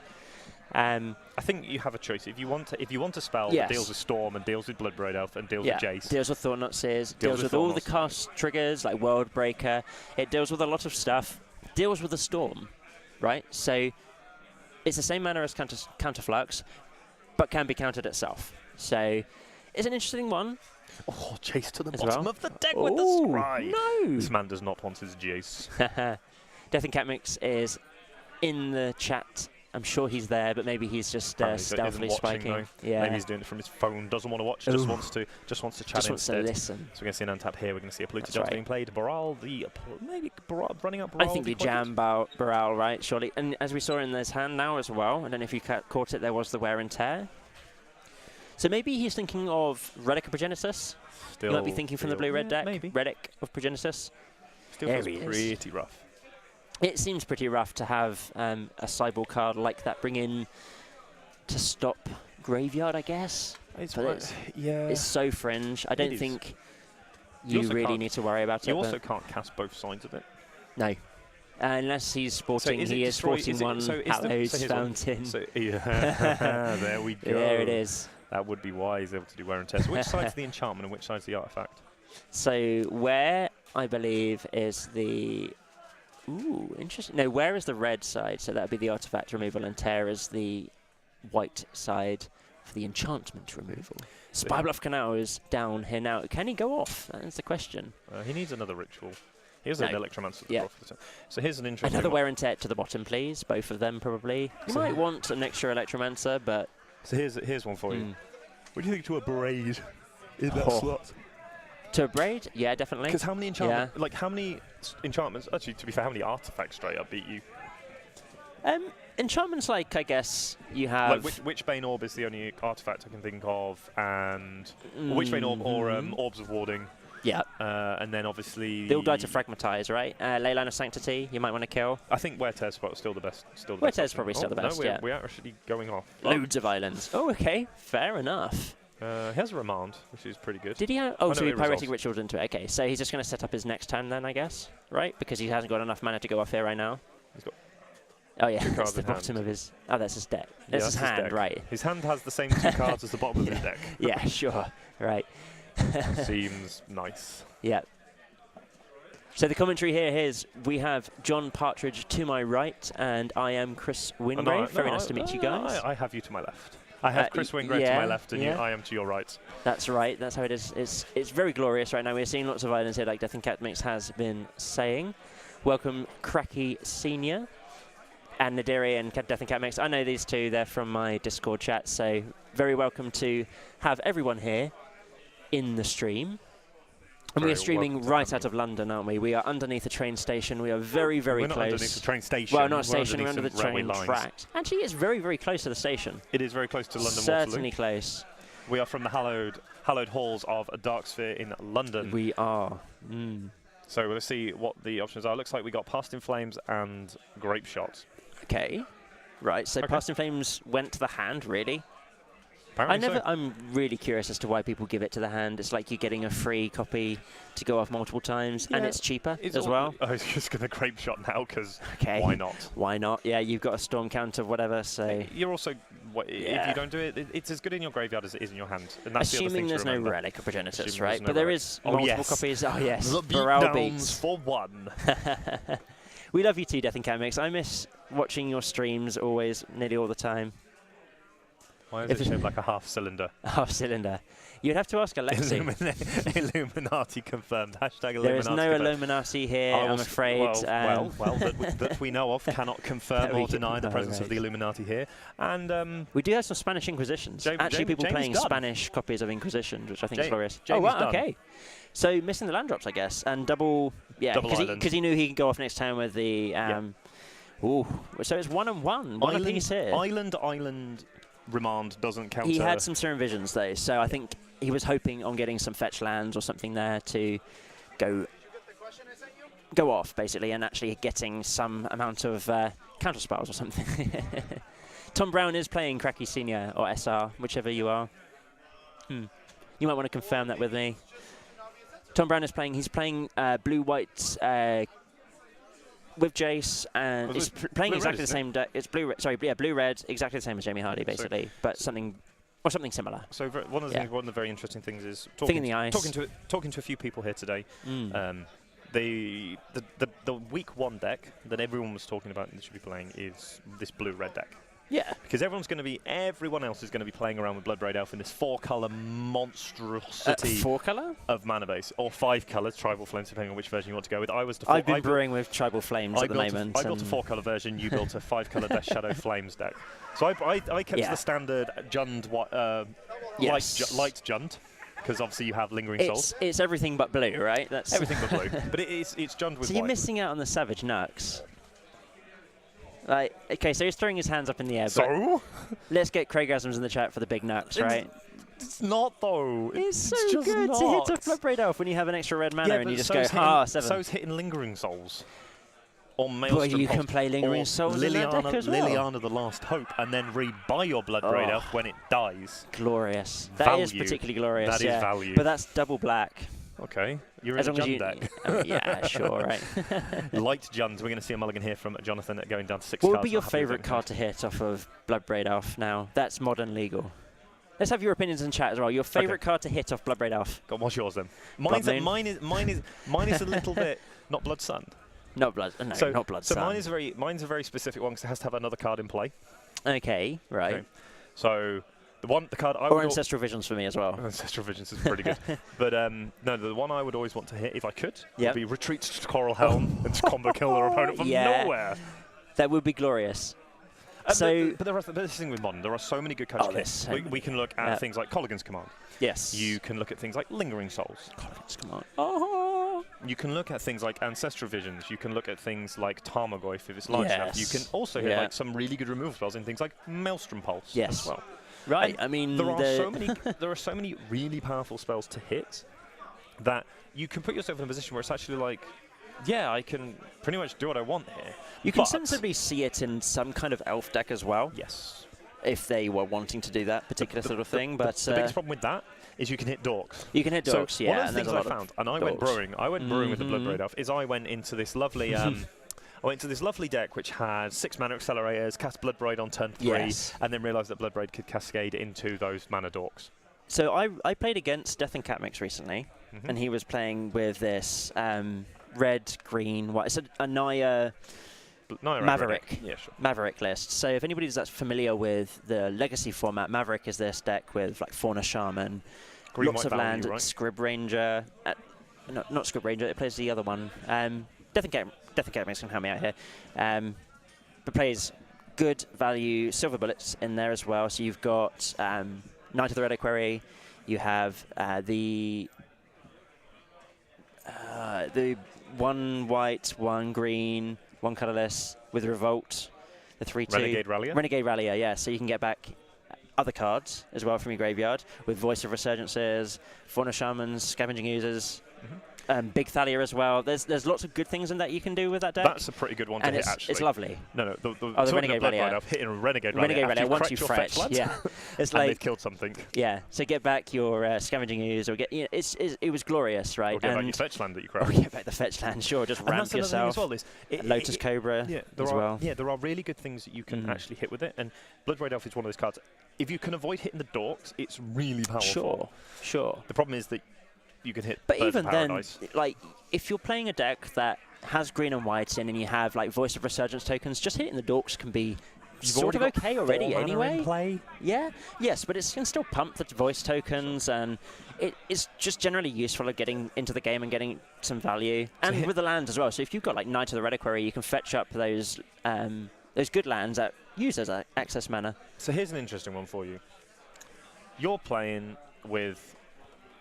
And yeah, the Fauna Shaman is... You're playing with this deck idea. Yeah. Bloodbraid might be better. However... Yeah. That's which right. is better in a green-white X deck that has that sort of strategy? What 4-mana card would you play? You could play Collected Company, but I prefer the Bloodbraid Elf. Okay, why? And the reason is of miss-hits. You can kind of stack your deck as well, like's been said in the chat now. Corsair can let you stack the library. You have access of just hitting good stuff. You're always hitting something relevant. It's always going to be a creature where you can miss with Collected Company. I know it's rare, but you could just get a dork for 4 mana, and you're getting 2 creatures guaranteed with this list, or a removal spell and Bloodbraid Elf guaranteed. And that's the benefit. And also, if you have 2 really good hits, or a really good hit off of the Bloodbraid Elf, that's 2 things that they have to deal with. So that might be 2 removal spells that they have to deal with, or a counter spell going to one thing. Whereas with a Collected Company, you counter that spell, it's getting countered. When you counter Bloodbraid Elf, the cascade is always resolving. So the value I think there is it's always getting +1. Whether it's a dork, yeah, it can be a dork, but it can be a dork from a Collected Company as well. I don't know, like it's the variation is interesting, and I think they're 2 different build-around cards. If you're going for more combo-related stuff with the Abzan decks, I definitely like having Collected Company to just go, boom, got ya. Right, you put in the Vizier of Remedies, I believe, right, and the Devoted Druid, and you go, I win, thank you. Yes. So, Jace the Mind Sculptor has finally appeared. it's here. Everyone Craigasm in the chat right this second. Oh. Bounce the Electromancer. Oh. So, But echoing truth. okay, so here's the thing. So, I have a slightly different opinion on this one. Sure. I don't think you're necessarily wrong. I think, Yes. however, if you want to play a green-white value deck, Yeah. the Collected Company is better. If you want to play the bigger decks, where Yes, you're going right. further up the curve, where you want to hit your sort of, maybe you're going to Peer and Kieran, where you want to have So- the Renegade Rallier, sort of more of the Kiki combo deck. Yeah. Bloodbraid Yeah. Elf is better. I will Yeah. wholeheartedly agree. If you've got Fauna Shaman in your deck, I think you want to play Bloodbraid Elf Yes. and not because you can just fetch it You up, can right? fetch- yeah, you can search and all for of those dorks that you do draw just become better creatures. Yes. So it's 2 completely different decks, and there isn't a right or a wrong. But I think the Collected Company decks will be sort of more sort of Bank Coco-y list that will just stick with it, and yeah, it's an interesting But it is actually thing. interesting because it will probably raise the biggest question for a lot of people. Oh, is, yeah. which do you play? Yeah. I'm Yeah. in the camp of Collected Company because I think the decks I want to play with it are better with Collected Company. I think Bloodbraid Yeah. Elf is a worse version of Collected Company in the decks I want to play. So when you're Yes, when you've got sure. Knight of the Reliquary, Courser of Crufix, Tireless Tracker, Yeah. the value deck, sort of the Todd Stevens green-white value deck. It's If you kind of wanna a go tough bigger- choice, right? If you know that your opponent's on 1 counter spell, you know that one of your things is resolving with Bloodbraid Elf, as opposed to the Collected Company. But the Collected Company is instant speed. I think that's the biggest hit. So Collected Company being instant speed means that you can sometimes just go, no, and then you can just play whatever you want to resolve the next turn. So if you've got the combo in hand... I would rather play Coco against Control. Yes, possibly, yeah. Both of them have their pluses. Yes, they do. They both have their pluses. It probably could go on for ages, and Oh, it yeah. depends on down to what you build your deck with, right? So it's such a big and interesting question here. Now, does he fire off this... I'm surprised he didn't firing off the Echoing Truth in response here to the Relic of Genesis going back into the game. So he went to his turn and now has... Because don't worry, we could talk about Bloodbraid Oh, we Elf could talk about versus Bloodbraid Elf versus Collected Collected Company for a ages. Yeah, I think very long time. it's something that we could do on the side. And quite frankly, I'll have my hands up. I would play both. In different decks. Yeah, in different decks, I right, think yeah. they're both very good. Yeah. I'm personally much more on the Collected Company decks than the Bloodbraid Elf decks. The interesting thing is, right, so you could play... I think Bloodbraid Elf is in a more aggressive list. And if you want Sure. to go Like safer, more shall of we your say, Wild the and- Cattle, Goblin yeah, Guide, or even with just like aggressive Lightning decks. Helixes Sure, and yeah. Path to Exiles or Replicate, whatever you want to do, whatever. Yeah. And like you can play it in Jund, right? Jund is very much mid-rangey, but it's a lot more of a control-y, sort of aggressive in some stages. You can get really aggressive draws. But in that sort of style, you want to be hitting good. I mean, there's still really bad hits that you can hit with Jund, right? There's going to be bad hits, whatever Bloodbraid deck you build. Yeah, agreed. I don't think you can really make a completely super relevant Bloodbraid deck. Otherwise, it's just going to have this super high curve, and you want to always get to sort of like 3-4 mana all the time by turn 4, which is nearly impossible. You've got to play some amount of mana dorks to maybe just raise the speed up a bit. But it's an interesting thing. So I've been playing it with like Tribal Flames. I think it's good in that deck. Yeah, because you aren't really playing any dorks, are you? I'm not playing any dorks at the moment, but I don't own any dorks right now. So Fair enough. I think I probably would play it with something like Noble Hierarchs just for the random pumps. I think there's. It's an interesting thing. So we're storming off here now. Let's get back into the. We've seen a Ritual into Manamorphose. We have 2 red, He's going to try 1 and go blue. off, right? So.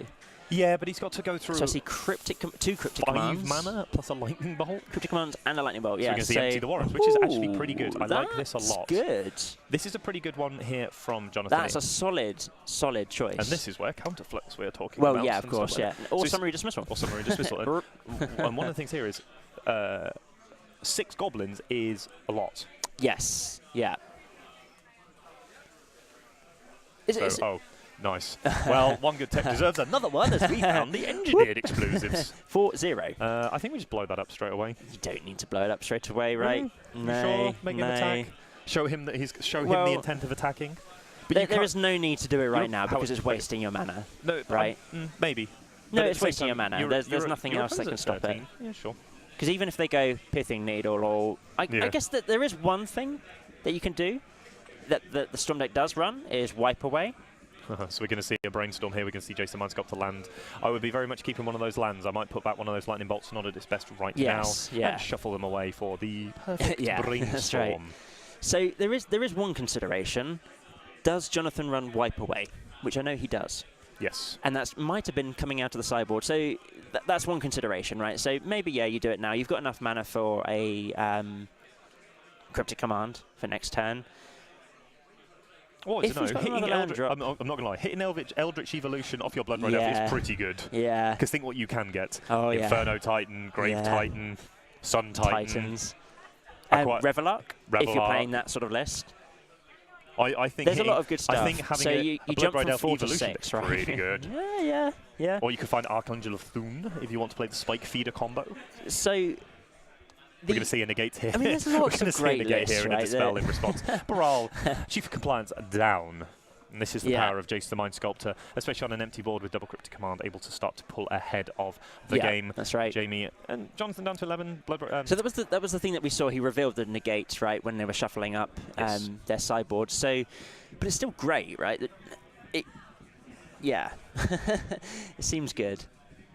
Oh yeah, because Bloodbraid Elf is in place with Eldritch Evolution doesn't work. Correct. Sorry, thank you for correcting me on that one. But again, you have what you can find is also pretty good. You can say you have a Voice Resurgence in play. You can Eldritch Evolution into a Renegade Rallier and get back the Voice Resurgence. It's +2, isn't it? So if you have a Voice Resurgence, you can go into another Bloodbraid Elf.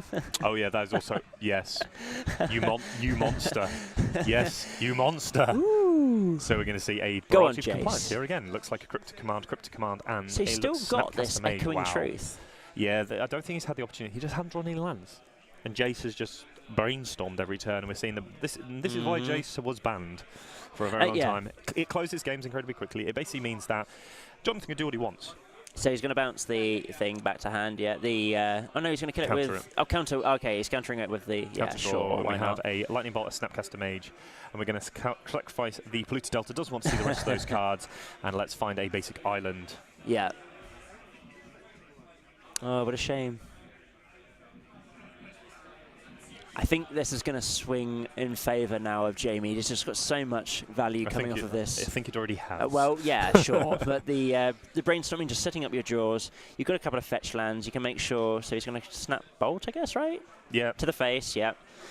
Hey, Jonathan. 3, put him down to 6, and attack and he puts him down to 4. Oh no, he's got 2 Snapcaster Mages, he's down to 2. So a Bolt off the top is a win. Is that an Echoing Truth? There we go. Yeah. Okay. So, ding, ding, ding, ding, ding. Ooh, Jamie Hardy Round and Blue Moon Jamie Hardy. casting 0 copies of Blood Moon, taking down the game, taking down the match 2 games to 1.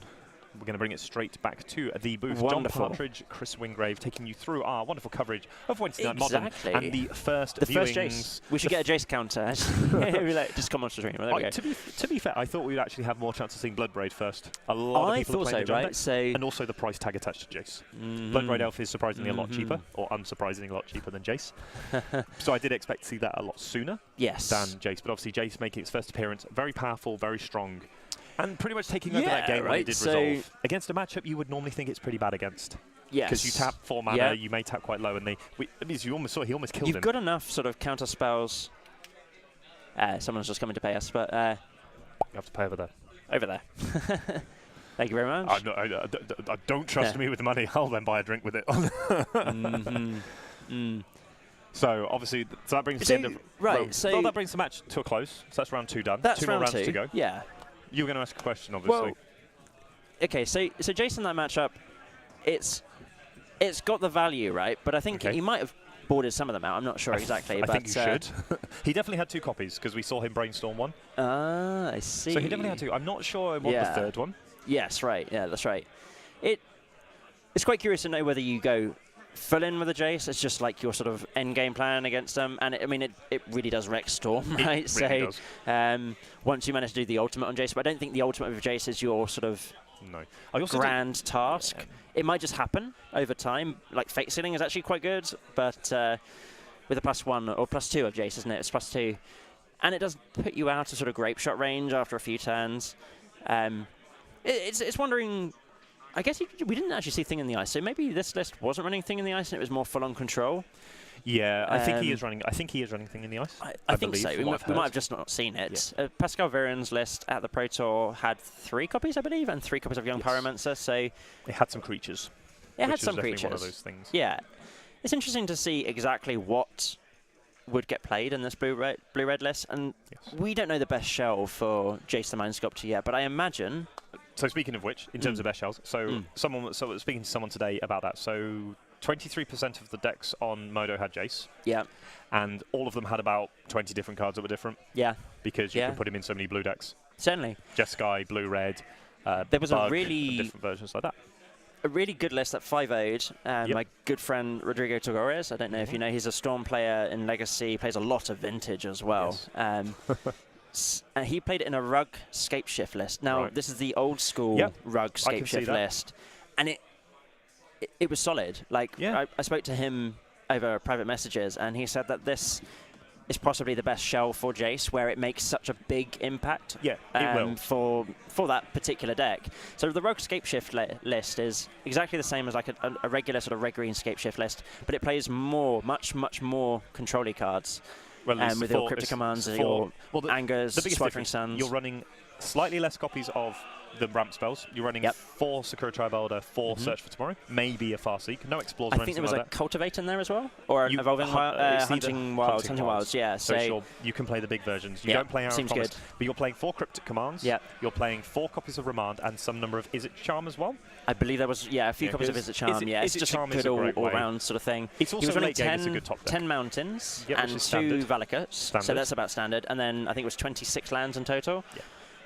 But no, it seemed like a good list on paper, and he's a very 3. Okay, interesting. £360 to spend on that card. Exactly right. Maybe for us, but he seemed to think that was the card that made the deck probably possible to play in this competitive format. And he 5-0'd a competitive league, so it's pretty good. I mean, it shows that it's working, right? And he is a fantastic player. Whether it was just his playability and that he could just play anything and sort of 5-0, sure, but it still shows that the deck has strength. That deck obviously fell off a little bit more when we lost Dig Through Time. People then started going away from that deck again. So he's playing Pithy decks as well as a number, just to find your scape shifts and get through to it. He isn't playing obviously any of the Bring to Light stuff that we saw a couple of weeks ago or last week. 3 colours? Straight 3 colours, yeah. Can still Surak Dragonflaw people. Yes, yeah. And that card actually might be really good against Jace. Oh, I can't wait. Because you can't kill it. No. If you But it tap gives your down other to 2 creatures mana, you trample can't as well. kill it.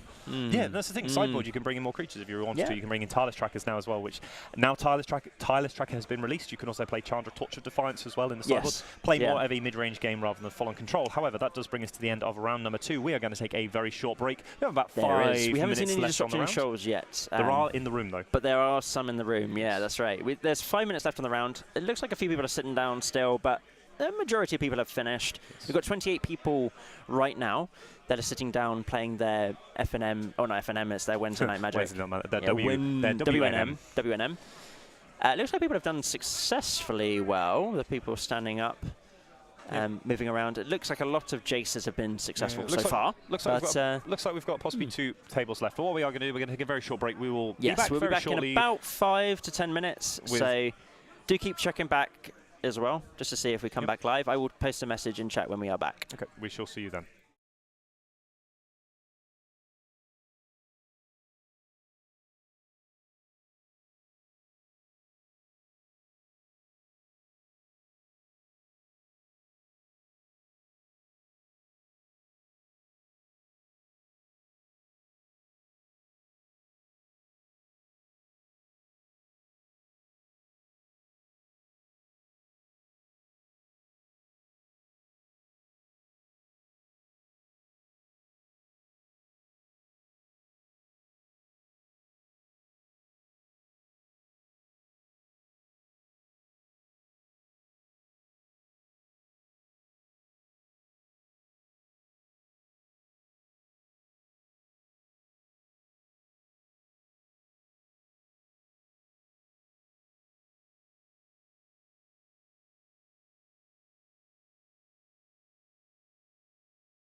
Ladies and gentlemen, John Partridge, Chris Wingrave, we are back for round number 3 of coverage. And I know that you have quite a thing for one of the decks.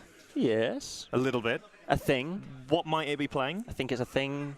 A thing? A thing in the moon. A thing in the moon. A thing in the moon? Thing in the moon. There's Are a you moon. sure it's a thing in the moon? I think there's a moon. There's a few Jaces. There's a few disrupting shoals. What about the ice? I don't think there's any ice, except from the opposing player. Chipping it off their hearts. Chipping off their cold green-black Tron heart. But what we are going to do is go straight down to the feature match area for round number 3 of coverage from Dark Sphere in London. Players are ready. We will give them the go-ahead. Joe Curl on your left with green-black Tron. And no lands in hand here for one land. Not enough here for Tom Brown. He's going to ship that back for a 6-card hand. We'll give the players a thumbs up and we'll be ready to go. We're just going to get the mats shifted very slightly, so they're a bit more central on the camera as well. Wonderful to have you guys back here. I hope you are back in chat, ready for this game. It's green-black Tron, more specifically,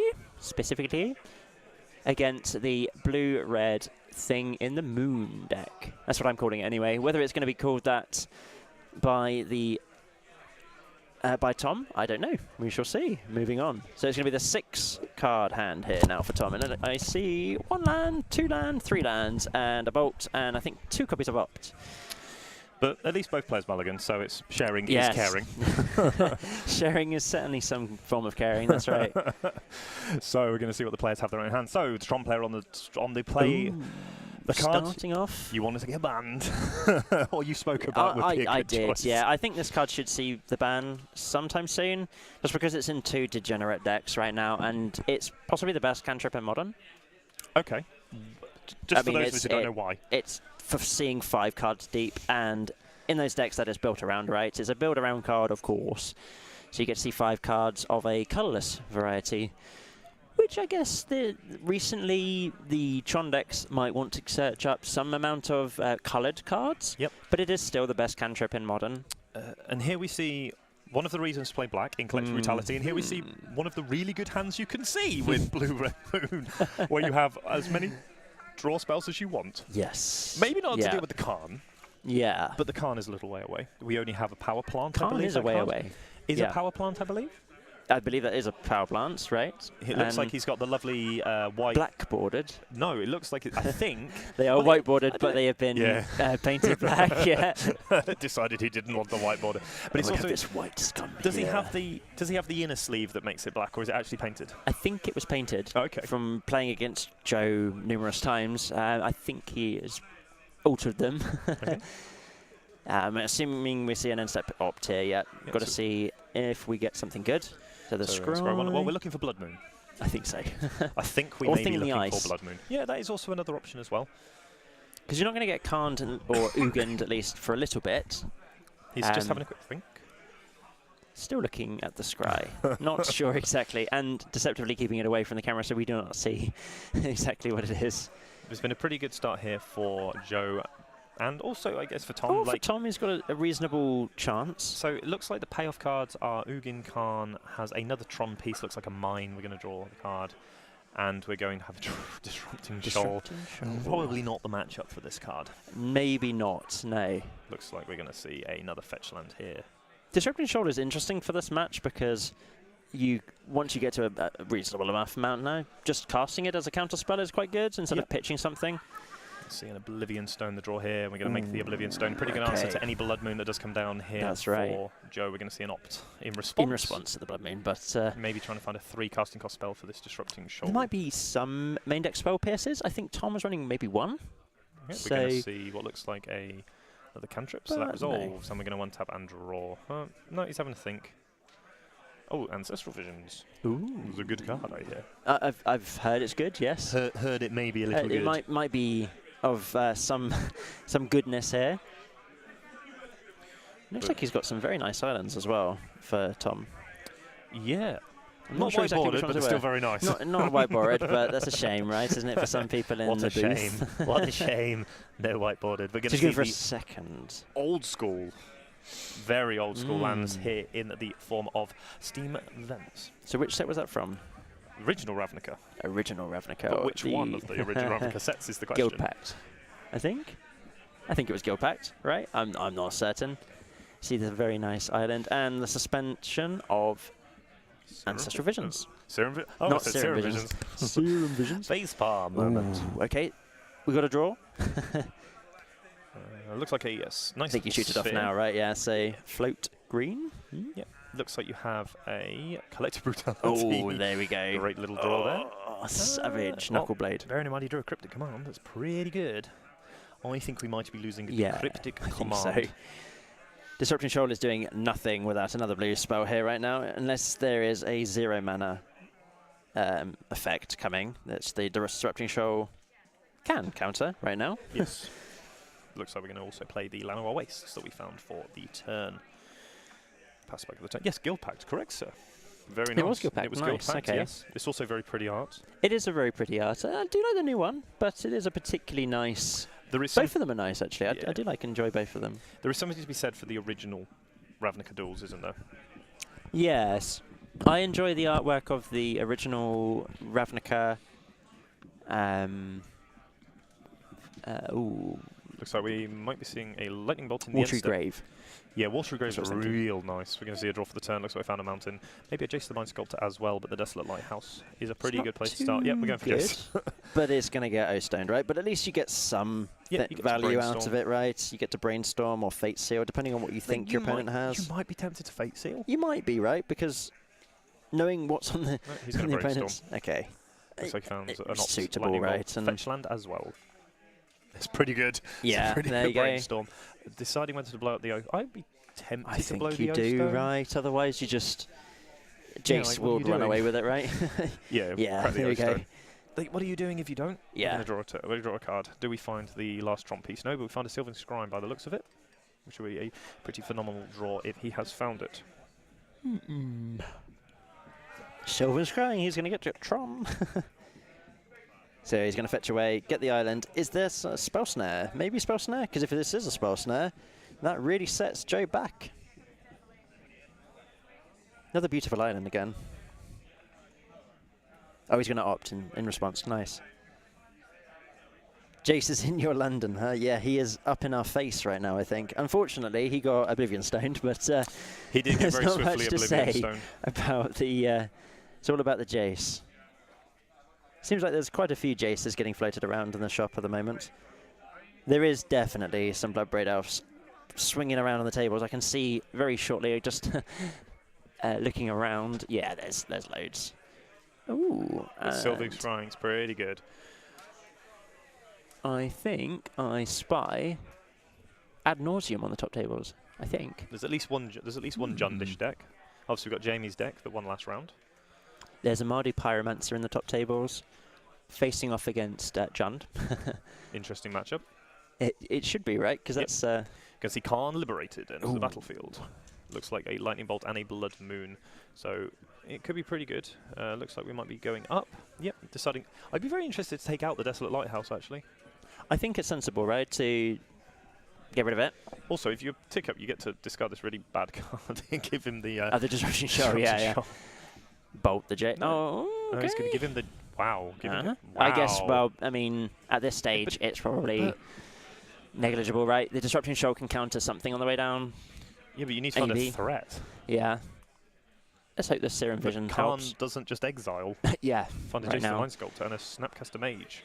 It's the top 2 cards. Feels a bit rough right now to be in Tom Brown's position here. Yep. Although you have got an Ancestral Vision coming off next turn. Yep. Maybe Which that can creep you back into the maybe game. it. It's going to be hard, though. It will certainly be hard. No Jaces in the USA stores are nearly $165 a piece. Wow. So that's about what, £168 in this current economic climate? Maybe not. No, it's probably more about £120 than in English money. In pounds. It's about, I think it was about 2/3 of a dollar is a dollar is like 2/3 of a pound, right? Or no, sorry. Then you can get one. I don't know. I'm not sure exactly. He plays the Sulphur Falls for Tom Brown Standard Passes, and I didn't get a good look at that draw then for Joe. Is he plusing Khan? He's going to minus Khan to take away... okay, so he's doing the minus now to take away the...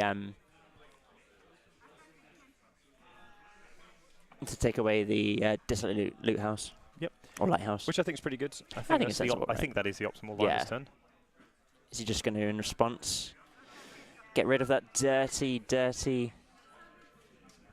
Okay, so he goes for the draw and discard. Just as the disrupting sure, why not? Yep. So we're going to lose the desolate lighthouse underneath the Khan.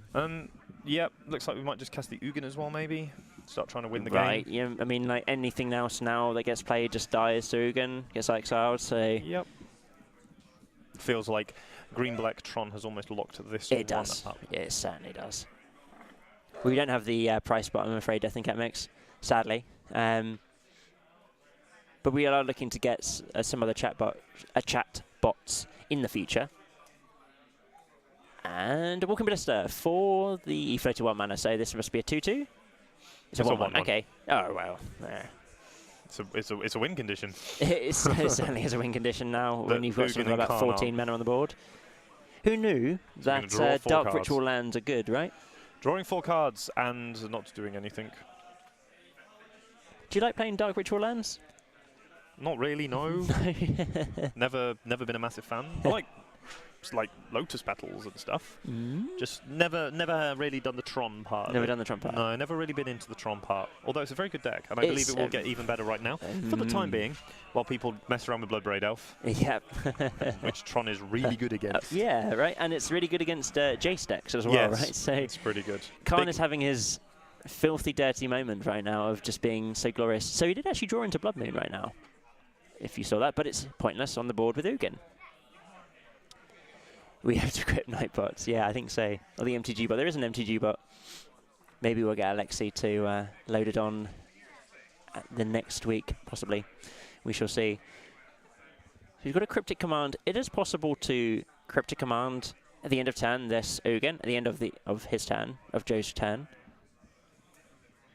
We get David Smith on stream. I imagine so. He is at the top table right now, I believe, playing Ad Nauseum, so we can possibly get him next turn, next round, for the last round of the evening. He's going to spend another Ancestral Vision and keep up the Cryptic Command, but I think the writing's on the wall, right, of what's going to go down here. Leaving the tower. That is the tower, right, I believe. There was an odd printing, I think, in that set, where one of the tower, or one that looks like a tower is actually a mine. Yeah, it was. Yeah, the really strange mine. It is rather strange. Looks like a tower. Yeah. Yep. I think. Who knew that assembling sort of Exodia wins the games, right? Who knew? And we tap for a Cryptic Command. I'm guessing it's bouncing the Ugin, right? I imagine it's bouncing the Ugin. Yeah. But how do you beat Khan and how do you beat that? You don't how do you beat beat the Khan. other thing? You don't beat Khan or Ugin, not when the pair are on the battlefield. And he's at 6, right? So this Walking Ballista is just going to be especially when he gets to Ugin him as well. Oh. It's just 9 damage on the table. Obviously needs to find a way out of this, and I think Tom might be struggling. He's going to bounce the Ugin. Yeah, it's sensible, right? Because you have to down tick with the Khan to be able to play anything. Like, can't dig down tick against. There is a world where he has a Lightning Bolt and a Blood Moon, but it looks like he has the Blood Moon right now. We're going to see an untap here. And there's the basic forest. From Tom. Yeah, the basic forest. But no, it just shuts off the Tron lands. It shuts off the Tron lands, yeah, but there isn't almost enough. He has mana to cast Ugin and Khan. Almost. Almost for Ugin, because Ugin is 8, right? You can cast Khan again, yeah, sure, but I don't. And you're not really full on mana right now either to cast the Blood Moon and keep up enough mana to survive next turn. Tom did forget to tick down the Ancestral Visions. He did, but I don't think that Ancestral Visions is resolving. I don't think it's going to matter. I think that's slowly going to be put into your back pocket and I think if I was Tom right now, I might go enter the scoop phase. Yeah, that's quite a popular phase when Khan resolves. Yes. I'm not sure exactly why. It is still in 3 turns later. Yeah. Yep, we have entered the scoop phase. Tom Brown picking up his cards. Joe Curl and his Tron deck taking a 1-0 lead here. That's Dogs in London, round number 3 of Modern coverage for our Wednesday night. Modern Tron, green-black variety versus Blue Moon. So we see Logic, not the first cards to come in. I think Joe is one of these people that does still play with a spaghetti monster. What, with an Emrakul? I think there's an Emrakul in his Iwin sideboard. Lols? The spaghetti monster, I'm going to tickle your face with all my tentacles, yeah. But they're both that. Is it the Iwin Lols or Oh I no, it's Promise Your End?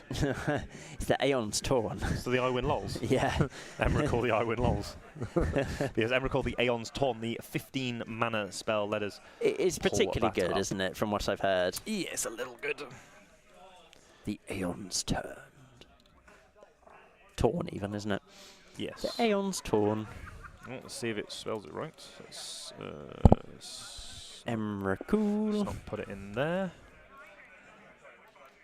Yeah, we're not going to change the person's name to Emrakul the Aeon's Turn. Sadly, as much as Joe probably wants to be Emrakul himself, but we'll change it. It's without that H.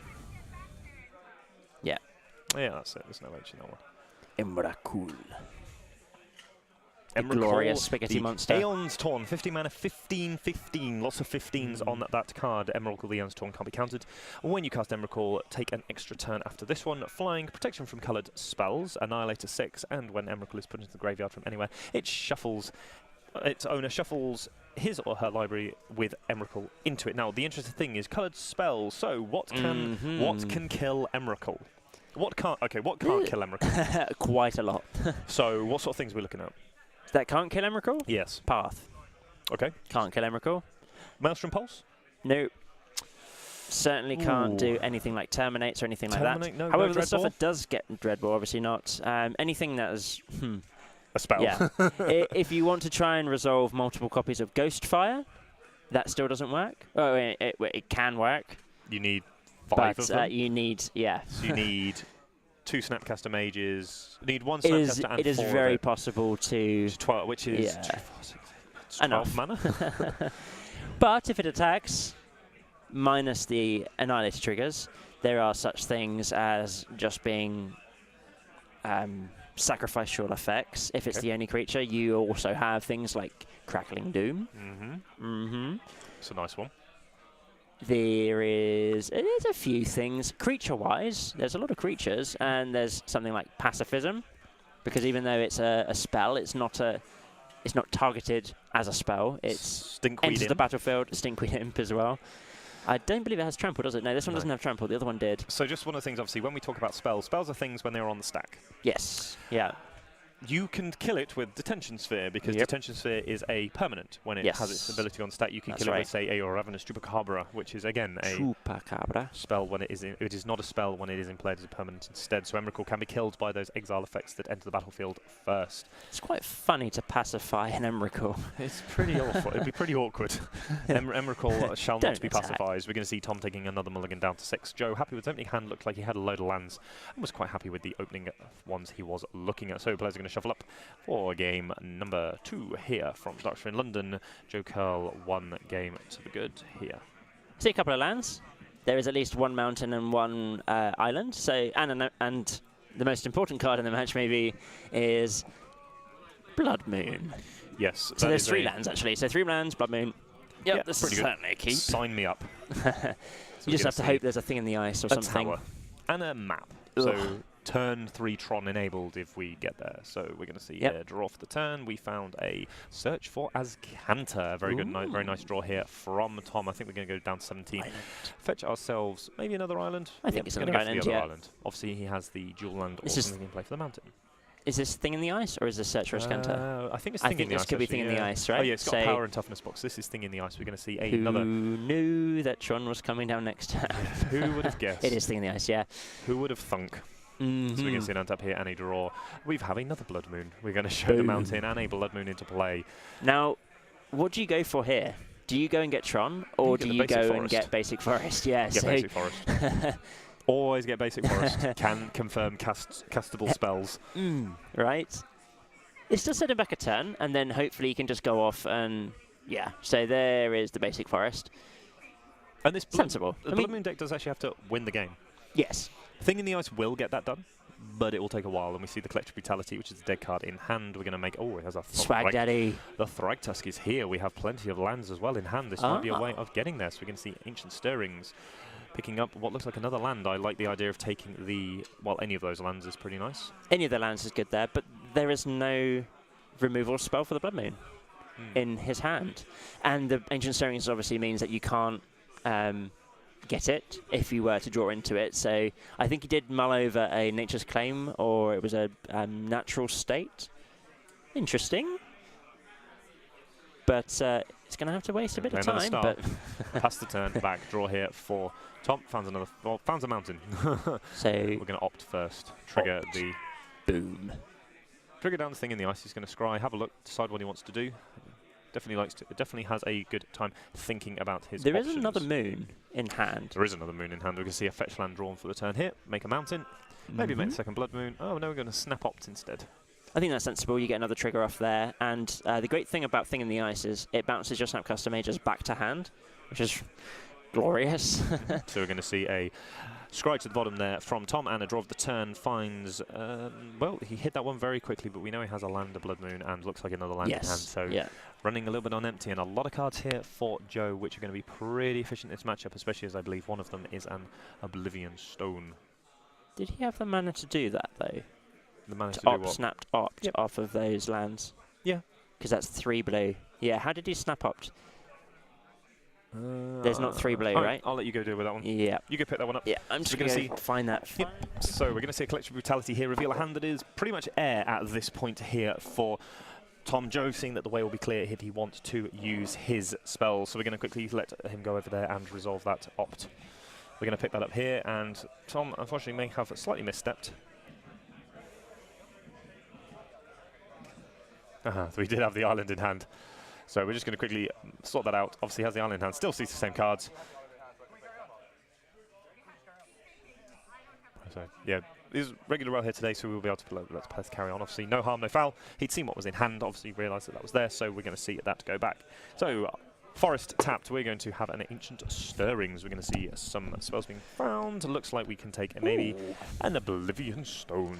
Seems pretty good. There was also Thought Knot Seer there, but again, the trouble of casting it through Blood Moon, right? But that is quite a nice card to have in this matchup, because even though you've got sort of like Thing in the Ice, sure, you can attack through a Thing in the Ice. Looks like we have Cryptic Command here for Tom. Pretty nice one there. The follow-up, we see a Thought Seize. That one's nice. I like the idea of that. So we could just see a Swag Tusk instead. Nope, we're going to crack it for black mana. Swag Tusk. Draw a card and, well, Thought Seize. Thought Seize. Okay, so we filtered rough. black. I like filtering for black. You have the green mana already. Yes. Yeah. Then we say Cryptic Command. We're going to counter draw. Right. We found a Sulphur Falls. That shouldn't have 4 counters. It should have 1 counter. It should. Yeah, that's right. Ooh. What's going to be here now? The O-Stone? Okay. That seems pretty good. That might have been something that, I mean, the Thoughtseize was going to be taking the Cryptic Command anyway, right? So it was in Oblivion Stone into play here, and unfortunately Tom's deck starting to fall apart a little bit to the power of Tron. Yes, Blood Moon is good, but you still need a threat. He has got a black up Blood Moon now. Yes. But I imagine he's going to wait until the Thing in the Ice flips.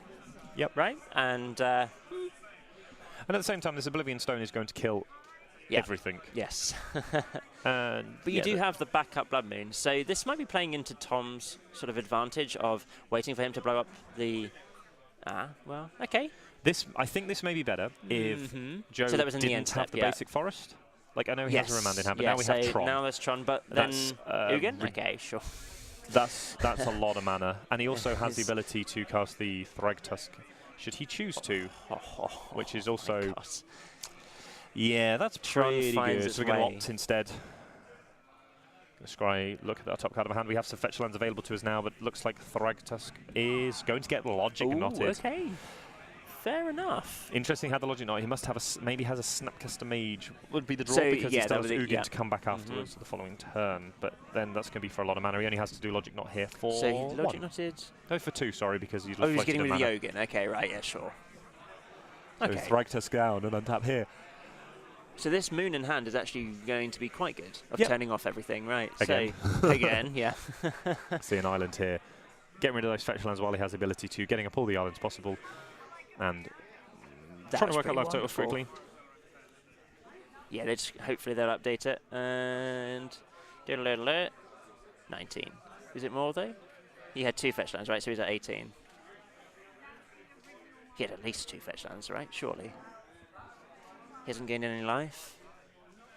We will try and get that updated for you very, very shortly. And the Blood Moon resolves as well this turn. Yep. So definitely on cards, we're going to see a Sylvan Scrying here from Joe. What Finding Joe up a gets. basic swamp. Yeah, you just find the ability to Why cast not? spells.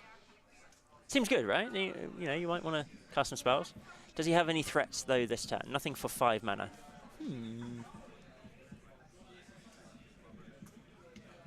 I don't believe he cast it with a fetch, right? There is 2 lands.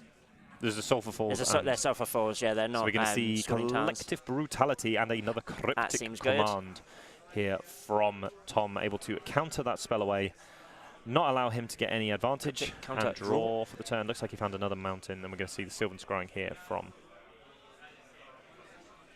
What do you go for now? probably a Sanctum of Ugin. I think so, right? It's still a mountain, but if you have some way to kill the Blood Moon, seems good. Is it a fetch? Oh, it is a fetch. Right, okay. We will make sure that we get that checked out. Just to set him to play a little bit cleaner up on the stream. Since this isn't, this is just a normal REL, it's a little bit lenient, but It's still correct to do it. It's still correct yeah, to do we it will properly. get, we'll speak to him. So we will have a chat with Tom before either his next Yeah. round or that we have a Jason Mind Sculpt, possibly the card in hand.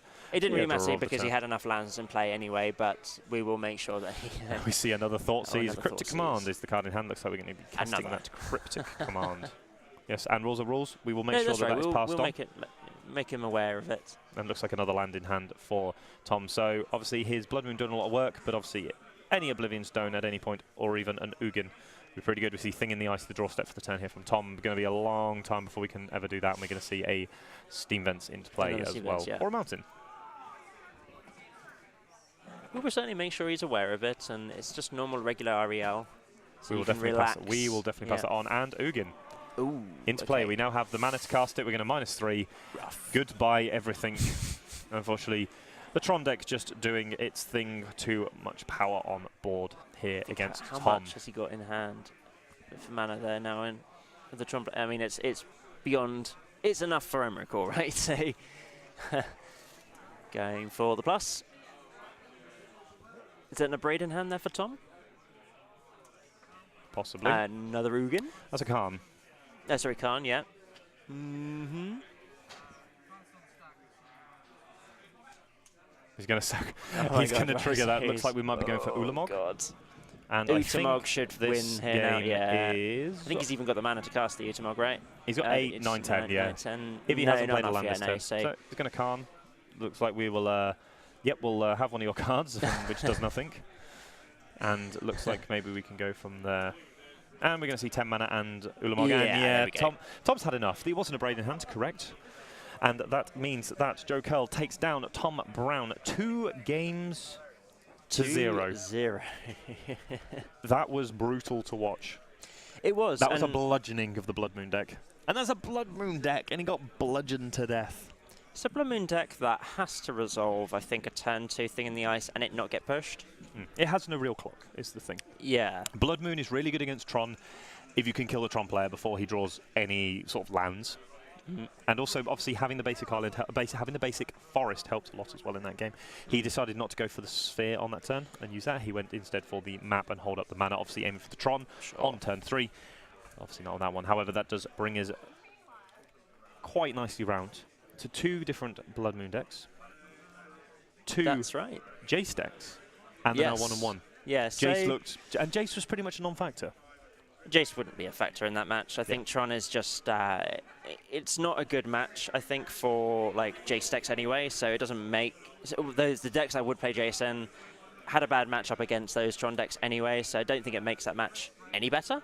So, I mean, there was some stages where he could have won, like, if he drew a spell and then flipped the Thing in the Ice before the Ugin came down and just exiled everything. Yep. So, sure, that was a chance, right? Yep.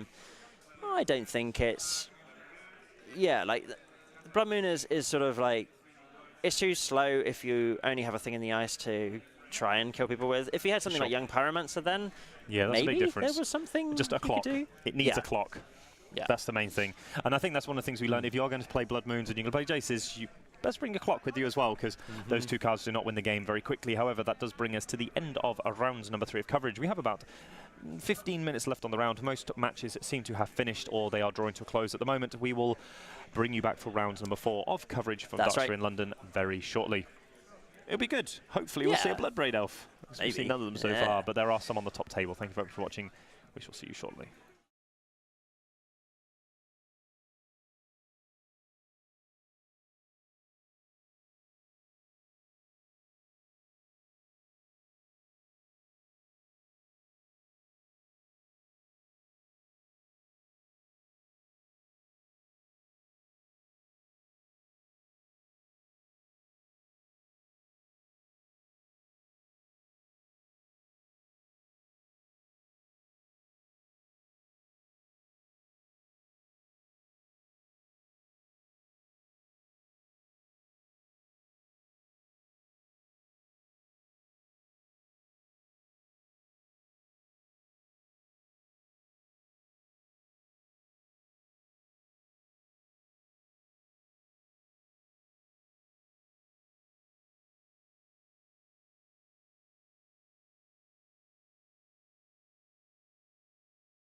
Welcome back, everybody. We are just seating up the players now for round number 4, back in Dark Sphere of London. We are very, very close to Waterloo Station. We are probably closest to Lambeth North Tube Station, so if you have been resident to the area, we are very, very close to London Waterloo. And I'm going to be joined very temporarily by Daniel here. He is our judge for this evening. True. My name is not John Partridge. His name is not John Partridge. We will possibly change that in the future. Yeah, it doesn't matter. Excellent. So we are just seating up the players now. Have they been told to go? We will go straight into the starting. game table. Here we are. Ooh, exciting. We'll get rid of... and we get a mulligan. What a great way to start. Exactly right. So David Smith is on Ad Nauseum.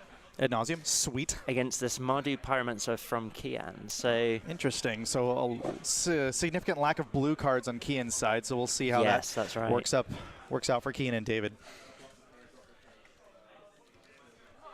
Writing Latin is hard. It is. Cool. Hopefully that's the right spelling. Yeah, it is. Great. So fantastic. This is the key card that David wants to see in his hand, at least one of, if not more, against numerous discard spells from the Mardu Pyromancer list. Yeah, running black in Modern is kind of like the new way to play blue, right? It's like I think so. Forget countering spells, just make them go away before they come into play. Inquisition of Kozilek is surprisingly good, because on face value you say, oh, the limitation is CMC 3 or less. But so many important cards in Modern and other formats that I love, for example, like Legacy and Vintage, it more or less is black sorcery, discard anything from your opponent's hand. And that contextually makes it just a whole lot better. Exactly. You've got so much more sort of things that you can do in Legacy as well. Force of Will is just a great catch-all card, isn't it? Oh, yeah. So, like, the turn 1 plays are not so significant, but in Modern, the draw to play ratio, pretty extreme, isn't it? Yes, yes, it is. So it looks like we've got Kian on the play. He's kept his hand of 6, and he is fetching with his Marsh Flats a Blood Crypt, starting with drawing 2, discarding 2 with Faithless, looting. Interesting. So, how am I doing for my first 5 minutes? Not too bad, isn't it? So, what do you reckon he's going to discard the Fatal Push? I think they have an idea of what both people are playing. So, the Fatal Push is diabolical in this matchup. That's going to have to get pitched. Of Interesting. course. He goes with the Collective Brutality discard as well. Interesting. He probably has a redundant copy, and we can see he has a Thoughtseize and a Swamp. Yeah. And also, what's interesting is we know that Ad Nauseum in Modern, it's mostly spends the first 3 or so turns just kind of setting up, right? You only have to really when they untap on turn 4 or 5, depending on what they've done, with things like Pentad Prism and other rampy sort of spells. That's right. That's when Kian really needs to be able to respond if he wants to not lose this game. Certainly. In most situations. Sculpt in the hand is so important here. So there's a Lotus Bloom. I believe that's the Judge promo. Thank you so much, Kian, for the big dice. Have this huge dice. Yeah.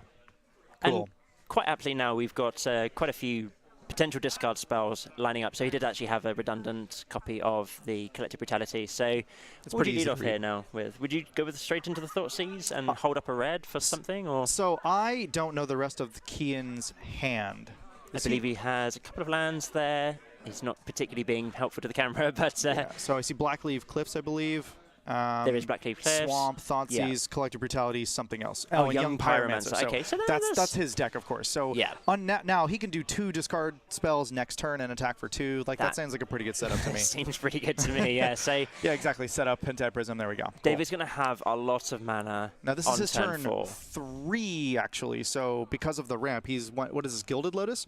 No, that's not Gilded Lotus. That's Lotus Bloom. That was on suspended on turn 0. That's because it's a 0 suspend thing. Right. He played the Serum Visions on turn 1. This is actually David Smith's turn 2. Kian's turn 3. Got it. Okay. So but when David Thoughtseizes. untaps on turn 3, he's probably, well, I guess we'll see, because this Thoughtseize. So the Lightning Storm is actually in there. Okay. Wow. In his hand, which is not the best place for it to be. Yeah, but for Phyrexian on life, without that, it's going to be hard to draw your whole deck without Nauseum and also survive other things. So when we talk about Collective Brutality, we normally sort of name it as a duress mode, but it's not exclusively duress. It's slightly worse. Non-creature, or it says instant or sorcery, whereas duress is non-creature, non-land card. So he could have targeted the... he's gone for the Angel's Grace. Okay, cool. So he is still leaving it in hand for David Smith to potentially go off in the next couple of turns, unless he's got another discard spell here for Kian. Now, David very quickly scryed 1 with his blue-black temple, so scryed to the top, so he must have really liked that.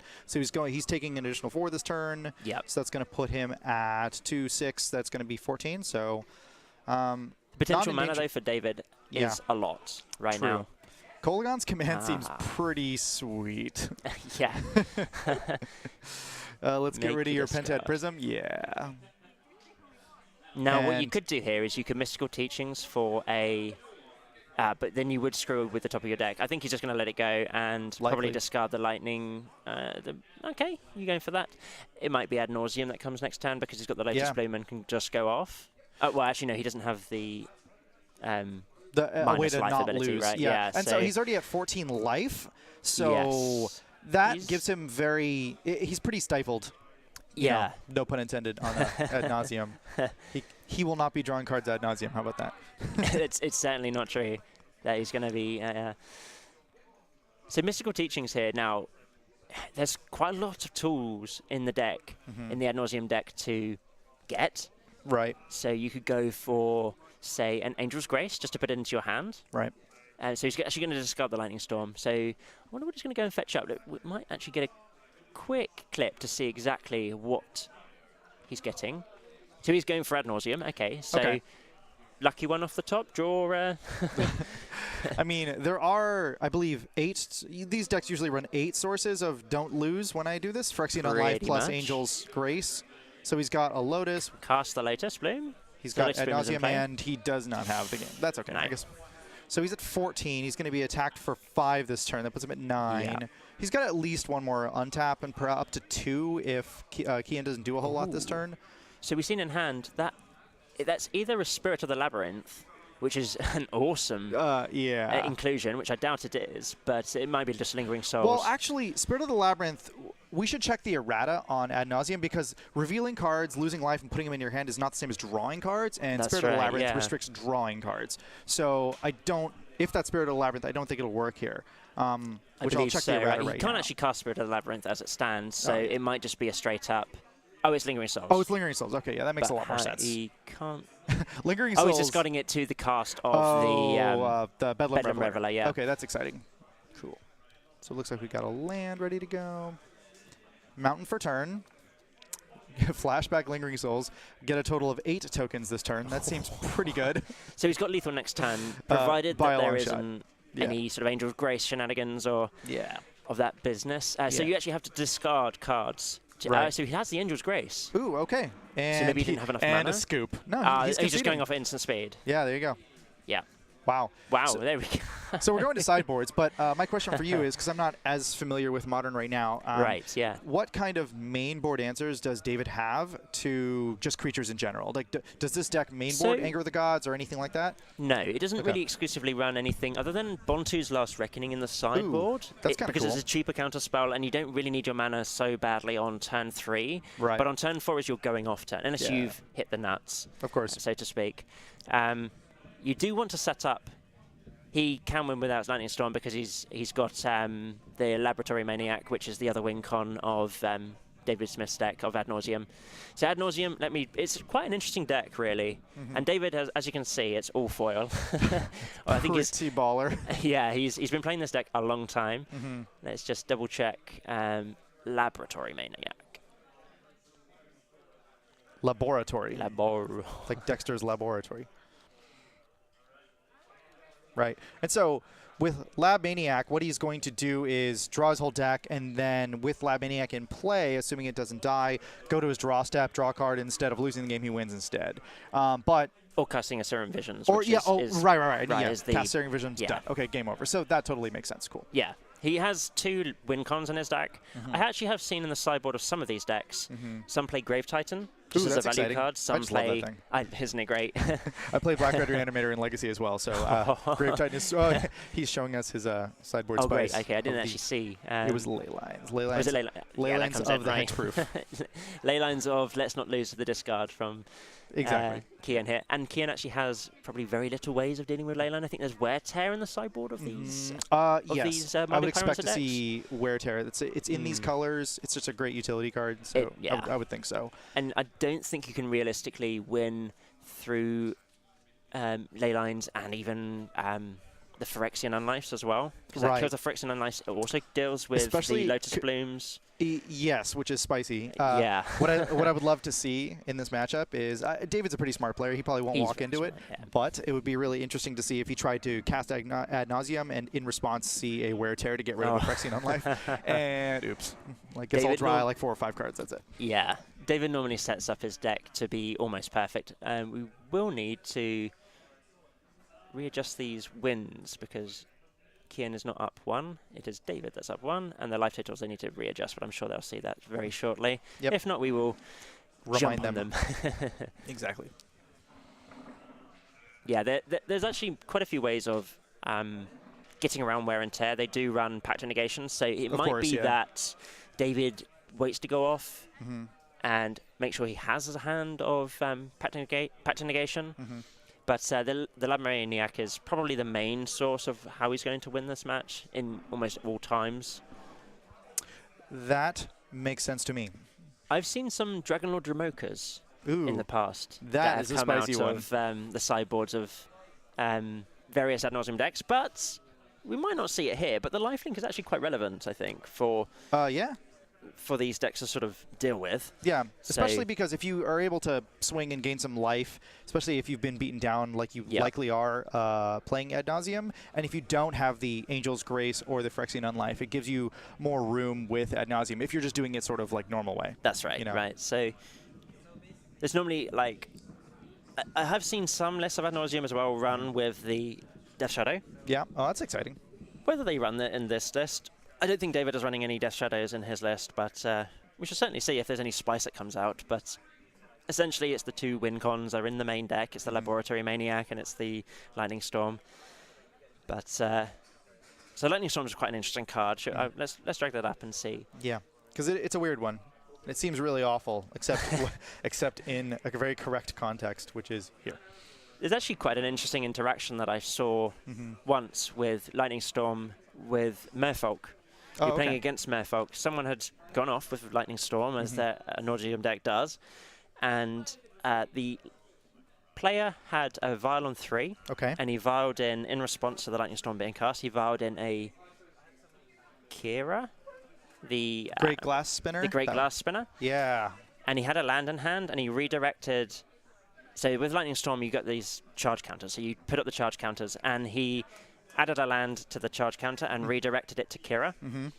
And that counters the Lightning Storm altogether. You can add more stuff to the Lightning Storm it's still to try one and redirect. Spell. It's not like actual Storm where there's copies of spells in the stack. Yeah, it's a single spell. It's a single spell, so it gets countered. That is a sweet neuter. So it's quite a nice surprise. It's quite a nice trick to play, really, if you are in that position where you can sort of get Kira onto the board and redirect it to it. I love with that. An extra land. Yeah, I also play Death and Taxes in Legacy, so I'm a big fan of Aether Vial, and I'm a big fan of creatures that have spells on them, and Kira is one of them. That's just really cool. Kira's a glorious card to sort of play with. So actually we do see wear and tear in the hand of Kian here. So makes sense to me. Wear and tear. Cool. Goblin Rebel Master, I think? Oh, that is such a sweet card. And I see a copy of Lingering Souls. It looks like there is, a couple of lands, dual lands here. I think there was a basic swamp, actually. Cool. So tap land go. We'll have to get them addressing their land, their life total. But I will go with Justice, but I'll leave on one comment. I will say Goblin Rabble Master was totally sweet when Brimaz was also in Standard.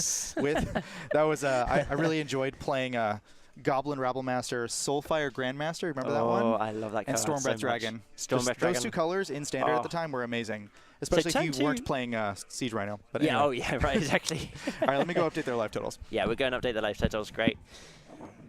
And the Serum Vision's here for turn 2 for David. He's already played his Lotus Bloom already, and we see the young Pyromancer here for the Mardu Pyromancer list. Wonderful. Yeah, so they've readjusted their life totals. Great.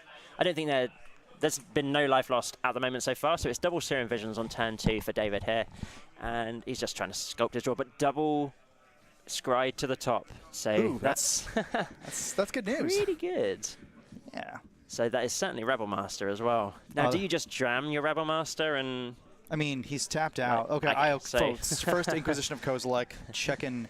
Ooh. Okay, with an elemental token from Young Pyromancer. So we've got... Wonderful. What are the 2 artifacts on the left? So that isn't an artifact, that's actually a foil copy of Angel's Grace. Oh, that's 2 Angel's Grace. copies You of got Angel's it. Grace, a single copy of Simeon Spirit Guide, Spoils of the Vault, and Mystical Teachings, all in foil. Yeah, okay. Lots of reflection. So Spoils of the Vault is quite an interesting card, really, because if Let's pull it up. Yeah, let's... Oops. Just we get up Spoils of the Vault. So you lose a life for each card revealed from the top of your library. And you name a card, and you reveal cards into the top of your library until you hit that card, and you put that card into your hand, I believe. Yes, put. So quite you dangerous. Just name whatever you want, right? Like Ad Nauseum. You name Ad Nauseum, right? Or you name whatever piece you're missing or relevant spell, and yeah. Okay. The fact that it's instant speed is nice, but it can mill over your win cons, which is a bit That awkward. is a bummer, yeah. And because it's removed from the game, which is Well, effectively exile yeah. now, yeah, can be very, very awkward. That is correct. All right, so what are we looking at on Kian's side? The more creature spell. So he's got a Wear Tear. He has the Goblin Rebel Master, I believe, still. Oh, come on. I want to see I it. want to see Rebel Man. I want to see Goblin Rabble Master plus... It's too bad those elementals aren't goblins, because that would be... Oh, it would be glorious, pretty wouldn't it? ridiculous. But it's all right. It's going to be... When he attacks next, assuming nothing crazy goes on David's side, I think it's going to be a spicy meatball. So he's now got a... All right, so we're looking at 1, 2, 3 life lost from 1 fetch, 1 shock. There we go, yep. So that's been adjusted now by David, thankfully. Cool. Thank you there, David. I don't think he has any other hand disruption for Keon, right? I don't think Keon's got any more. It's just... see a Bedlam Reveler, Wear, Tear, Rabble Master. Yes! I mean, Rebel Master's great. It's a very, very fast clock. So Swinging 1, in 2, for 3, 4, 5. 5 with the token, Goblin with haste. Which is going to put David at 5. Or did he already adjust his life total to 10? I think he adjusted I think it so, to 10. yes. Yeah, it's at 10. Okay, we've got so Ad Nauseum and that off the top. There you go. And that's it. That was game. Well done. And we got a handshake. Well done there. And that's the end of round 4 for those 2 gentlemen. Let's bring it back into the booth. Well, there you go. Sometimes you got it, right? Yes. I think that's what the double scry was. Like, it was like, yeah, I've got this game. Yep. What's fun about combo decks is it's very interesting to watch and to play because you have this weird sort of dance between like setting up and what appears to some people like doing nothing at all, but then all of a sudden once the pieces are together and the coast is clear, which is obviously much easier in Modern with when your opponent's tapped out. Yeah. And he's not dealing with any counter spells or anything like that, so he didn't have to worry about any counter spells at all. It's just, I guess David would have lost, I guess, if there was like a Collective Brutality and an Inquisition. Yeah, or true. not lost, but like been on the back seat to take away the 2 Angel's Graces, but because the Ad Nauseum was just on top, it's like, yeah, we got it. No display, win, fine, all right. It's also very interesting because you look at some combo decks and they seem pretty glass cannon-y, but this deck is very resilient, and I think the big reason why is because if you think about the 4 card limitation in deck building, a big reason why these decks are tier 1 and successful and consistent is because they have redundant copies, so like Angel's Grace and Phyrexian Unlife to enable your Ad Nauseum. And also, Ad Nauseum is the only card quite like Ad Nauseum except for Spoils of the Vault, which goes and gets it. But more or less, like that's the only thing in the deck that's really limited to 4. All the mana ramp, the lands, the scrying. It's a blue deck, so you have card library manipulation, drawing. So I think that's a big reason why. Is as long as you don't get totally run over by like a burn deck or something very fast, or something that runs like that can untap with Cryptic Command against you.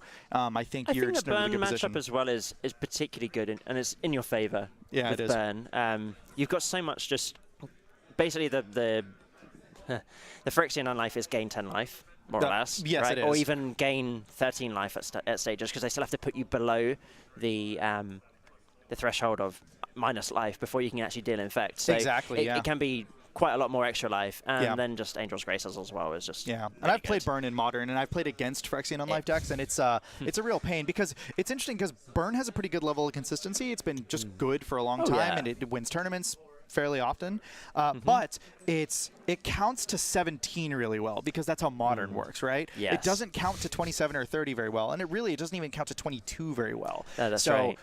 if you like, Collective Brutality is probably the worst thing to the Modern deck that I've experienced, like against Burn. So much. It's been like when my opponents resolve Collective Brutality, it's just like, wow, that sucks. Goodbye, Goblin Guide, and What can you goodbye, perhaps winning this game.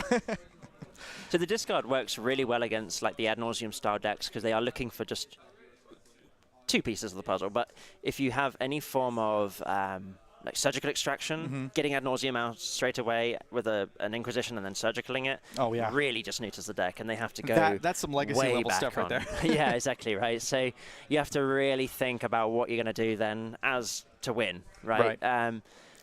I mean, there's some corner cases of what you can do there with the Ad Nauseum deck. There is always tools, though, and I mean, David has played that deck for years, I think, so he's very, very good at that deck, and he knows exactly sort of what edges to take and what risks to take as well, because that is very much a risk-taking deck.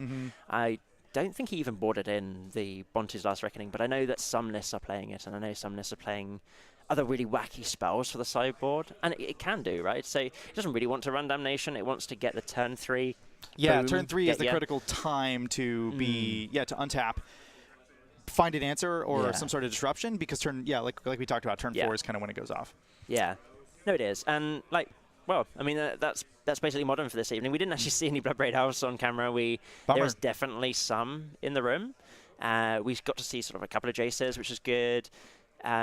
What would be your opinion? Where would Jace, you think, fit in for Modern right now? Where's the sort of the biggest impact? Do you have? Okay, my favorite thing I saw tonight was it got pitched to Disrupting Shoal to stop a Collected Company. That was fantastic. It's like, yes, pitch Jace, get out of here. No, I mean, like, I'm not a Jace hater. Like I've already said, I play Legacy. I'm actually surprised at how uninterruptive or undisruptive it is. Like, it's so far been fine. It's only been a week. We haven't had any like GPs or Pro Tours or anything else like that with it in the format. However, I don't think it's even Bloodbraid Elf that is the sort of answer to it, or like the threat to it. I watched 2 different iterations of Star City Games videos where they were doing, it was a couple months ago, they were doing partial no ban list Modern, and this week it was Seth Manfield, I believe. No, Sam Pardee and Matt Nass were playing on Magic Online, and they were talking about, and it was like, you know, Jund with versus like Jace blue deck. The Jeskai list, I think I saw, right? That's what it was. Yes, that's right. Yes. I mean, Jace is good, but what's really interesting too is I think a lot of people get very excited about Jace in Modern, but the critical thing to think about, especially again comparing to Legacy, is you don't just slam Jace on turn 4 because you have 2 blue mana and 2 generic others. Right. You play it on turn 10 after your opponent's down to like 0 cards, and then you start fate sealing him to death, or you brainstorm.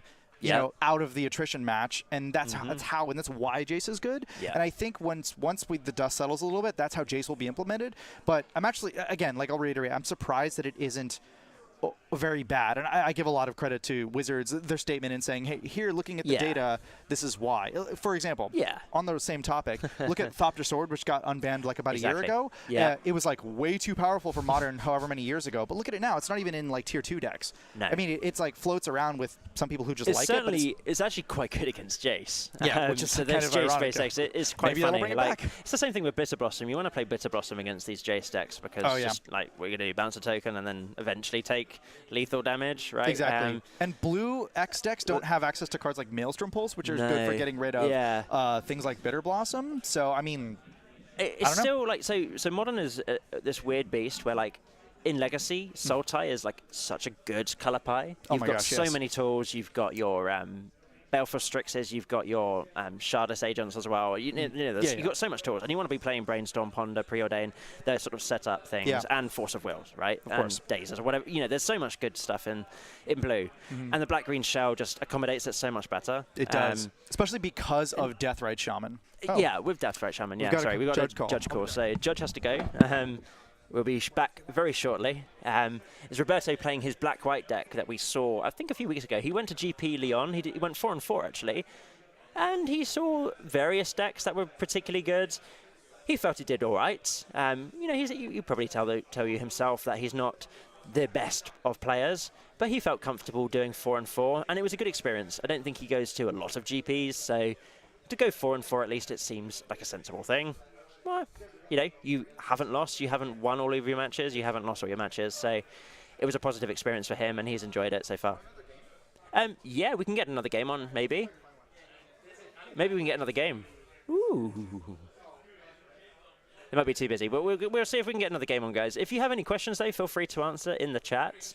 That was a particularly fast match anyway, but we shall see if we can get another match on for you guys. Hopefully you are still enjoying the stream. We are here every Friday at 7 PM GMT. Feel free, if you have any questions, though, do say them right now. We have a bit of extra time. Hopefully we can get another match on. We've got about 25 minutes left on in the round, but I'm not sure if we have access to another round on camera. We will try our best, though. Has anybody played against anything of, like, really funky brewingness this week since the unbanning of Bloodbraid Elf? Is there anything going on? What do you think? Is there any shell that you think Jace is the best in? Let's answer chat, for, you know, answers in chat. If you think there's anything particularly good. Give you a few minutes to catch up. There was a few Jump players today playing the Bloodbraid Elves. Bant actually hasn't been doing particularly well. It's at the bottom tables, from what I can see. And there is I believe, a blue-white control list that's in middle tables. We have collected companies. The collected company decks are around about the middle tables as well. Looking at the players here. There was the full-colour, like, sort of Bant, but also not the one that we saw from round number 1, but just a general full-colour Jund minus the blue list. He's on the middle tables. I think he's on table 5. And Tron is beating up against some other poor mid-range deck as well. So the Tron player from last round. And the blue-white, sorry, the blue-red Kiki, no, we didn't have Kiki on here. There is a blue-red Kiki deck here as well. They're sort of sitting around at the top tables.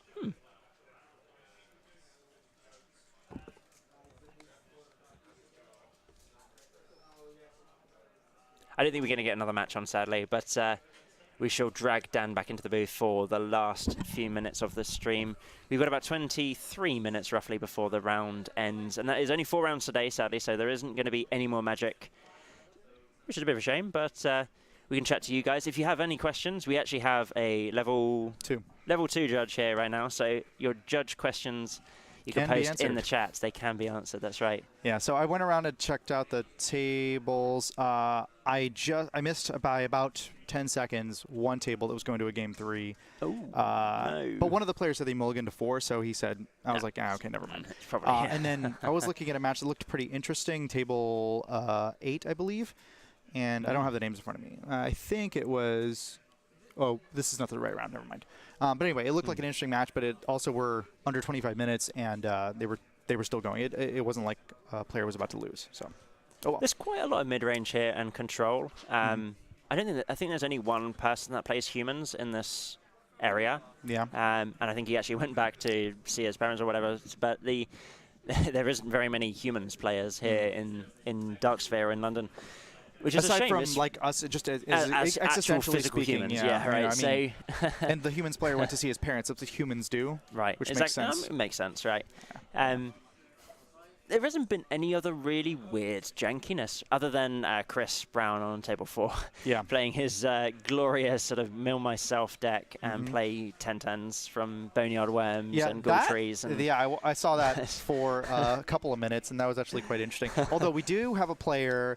I believe he is at 2-1 now, playing the Saram Darksteel Paladin. Oh, right. Combo Okay. deck. Yeah. So that was interesting. Sramos, I think it was the.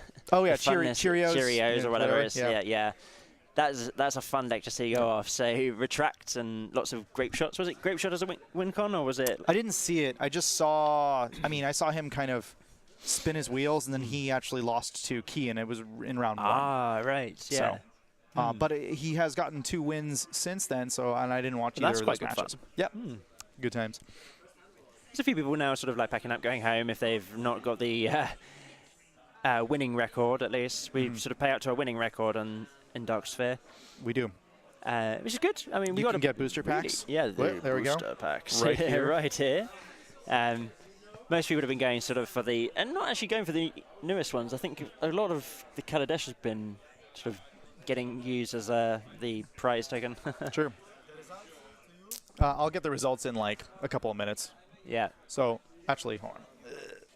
I guess I will start Okay, it's collecting just going results. to collect Probably a good results. Okay, great. So we're going to end the stream here right now. Thank you very much for signing in. And yeah, Dan's going to say goodbye as well. John sadly had to go off and do something for work. I think it was around the sort of thing of kicking a badger to death or something. No, I'm joking. It was a fire alarm or something. So yeah, thank you very much for joining in and tuning in. Next Wednesday, we play Modern.